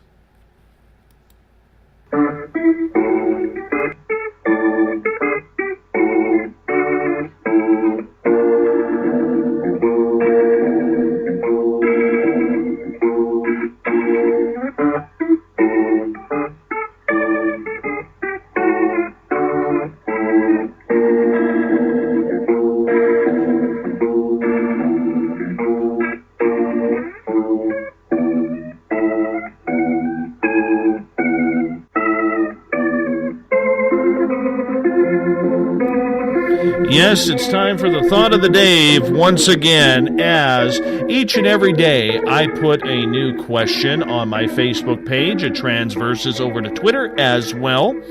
And I always ask you guys, a question, usually about the topic of the night, because I like to get your opinions. I'd like to include the audience on this as well.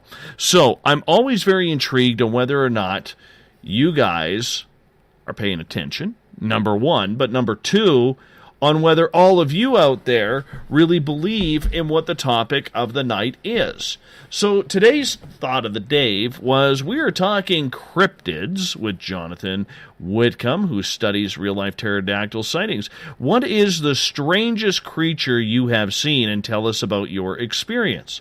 I'm really surprised this one really didn't get more play than it normally does, because, I could throw something on my Facebook that is literally simple. Maybe I got to throw more paranormal stuff up there. But I thought this would, get things going. We only got a couple of comments tonight. But I do have to say this. Jonathan, in my opinion, is a very astute researcher. He admits he's not a scientist. He admits that this has become kind of an addiction to him to find out what is going on. And you can't blame him.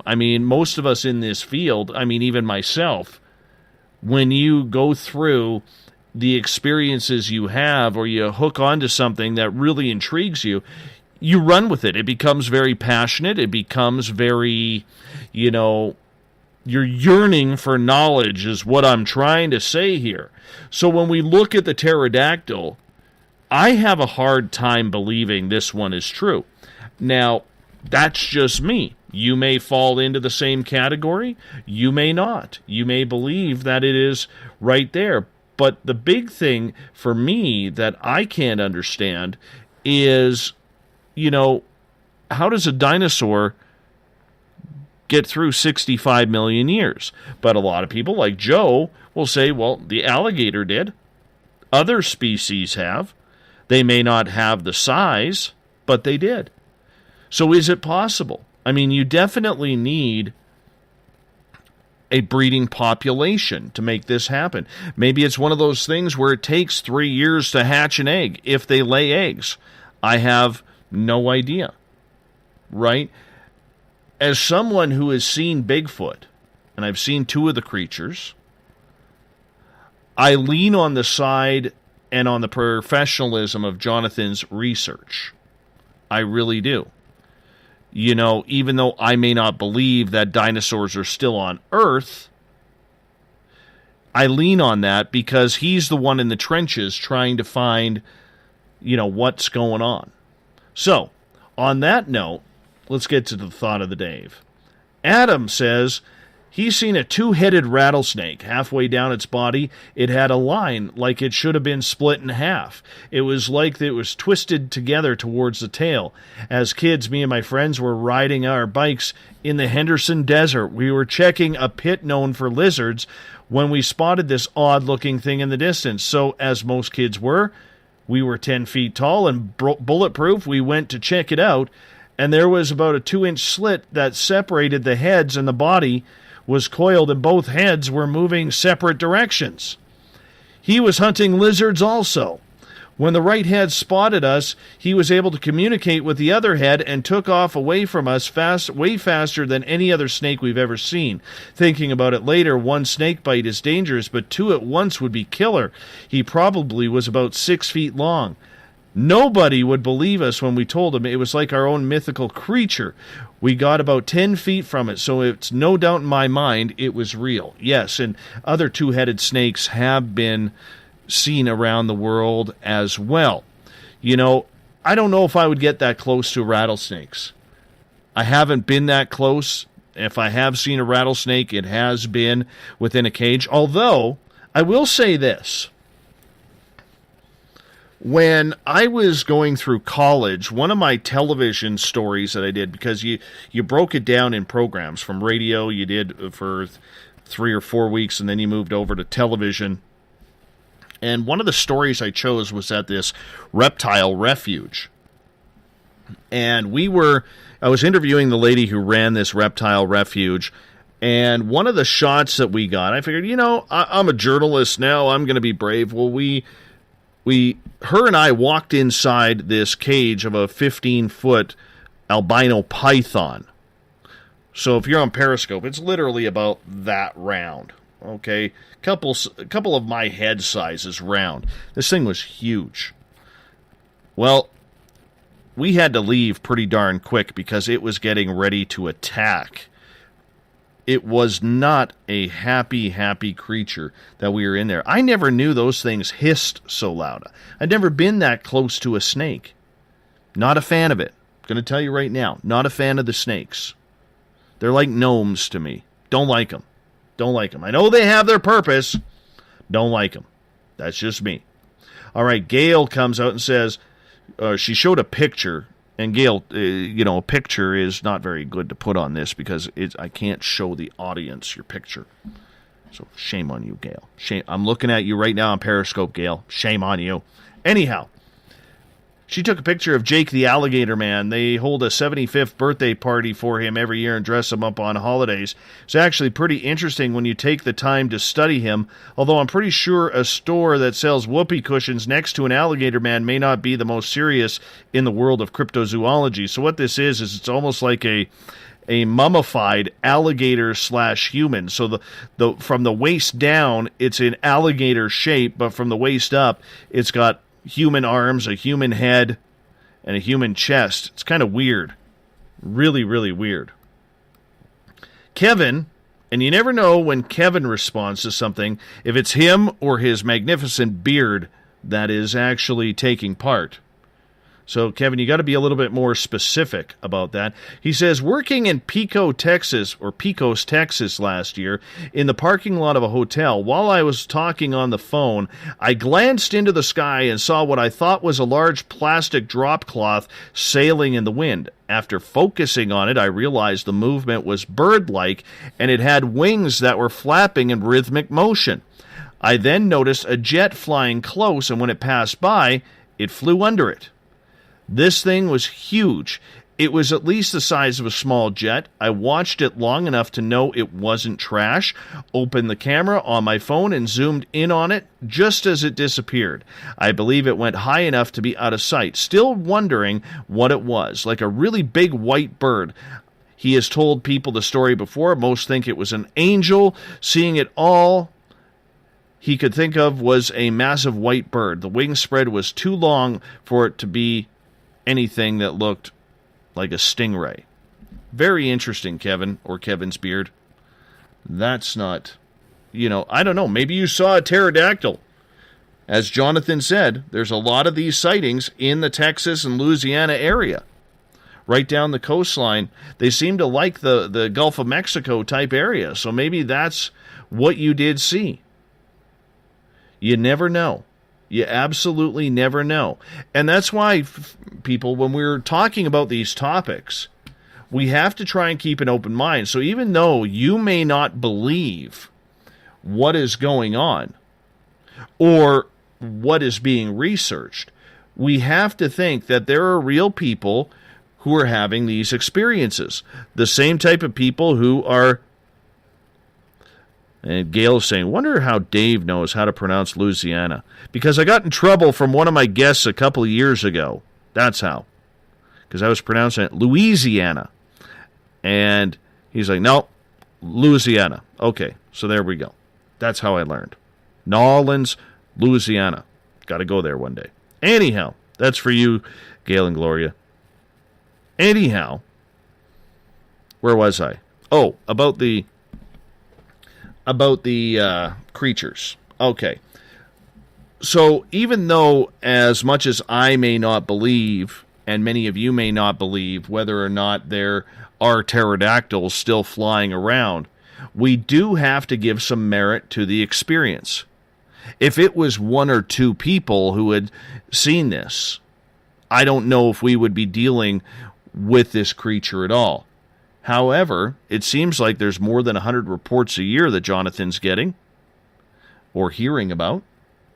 So we have to look at this. Plus, First Nations legend, once again, up here in British Columbia.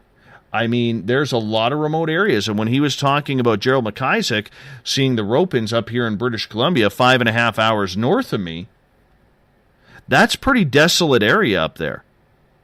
There's literally hundreds of thousands of square miles of nothingness but trees and rivers and lakes that some people haven't even explored. That's the truth of it. So until we find the body, we will never know. I want to say thank you to Mr. Jonathan Whitcomb for being on Spaced Out Radio tonight, talking for 3 hours on the Ropen / Pterodactyl / Pterosaurs. Tomorrow night on the program, Jennifer Weigel joins us out of Chicago. We are going to be talking spirituality. We're going to be talking to the dead. No, we're not doing psychic readings. We don't do those on this show. But we're going to find out how spirituality affects us all. 9 p.m. Pacific, midnight Eastern time at spacedoutradio.com. Mr. Ron Bumblefoot THAL playing in the background with Little Brother is Watching. Bumblefoot is the official music of Spaced Out Radio, rocking us in and out of every single show. I also want to give a big shout out to my beautiful daughter. My beautiful daughter turns 19 tomorrow at 12:59 p.m. So tomorrow night I'm going to try and get her on the air too, because I'm not going to get to see her. She lives 4 hours away, getting ready to go to college, and I want to make sure that we get in a happy birthday to her. So I'm going to try and arrange that tomorrow night, and all of you can wish my daughter a happy birthday with me. That would mean the world to me. Want to say thank you to everyone who's donated to our GoFundMe account, GoFundMe.com/We Own the Night. That's GoFundMe.com/We Own the Night. Donate, share, whatever you can do. We're trying to build a new studio here at SOR headquarters. We're starting to gather the gear very, very soon and put it all together. And your help goes straight to SOR. We'll put your name up on the wall as well. But most of all, I want to say thank you to all of our listeners, those at home, at work, in your vehicles, the hospital, like Uncle Bob. We're thinking about you, Uncle Bob. Get better there, Bob, the golden voice of SOR. And I want to say thank you to everybody on Twitter tonight at #SpacedOutRadio, the veterans in the SOR Space Travelers Club on Facebook, and those in Spreaker. You make it all worth it. Thanks for being a lot of fun. And you too on Periscope, because together, my friends, we own the night. I'll talk to you 21 hours from now. You have a good one. We'll see you then. Mr. Bumblefoot, we need a favor. We need you to take us home. Good night.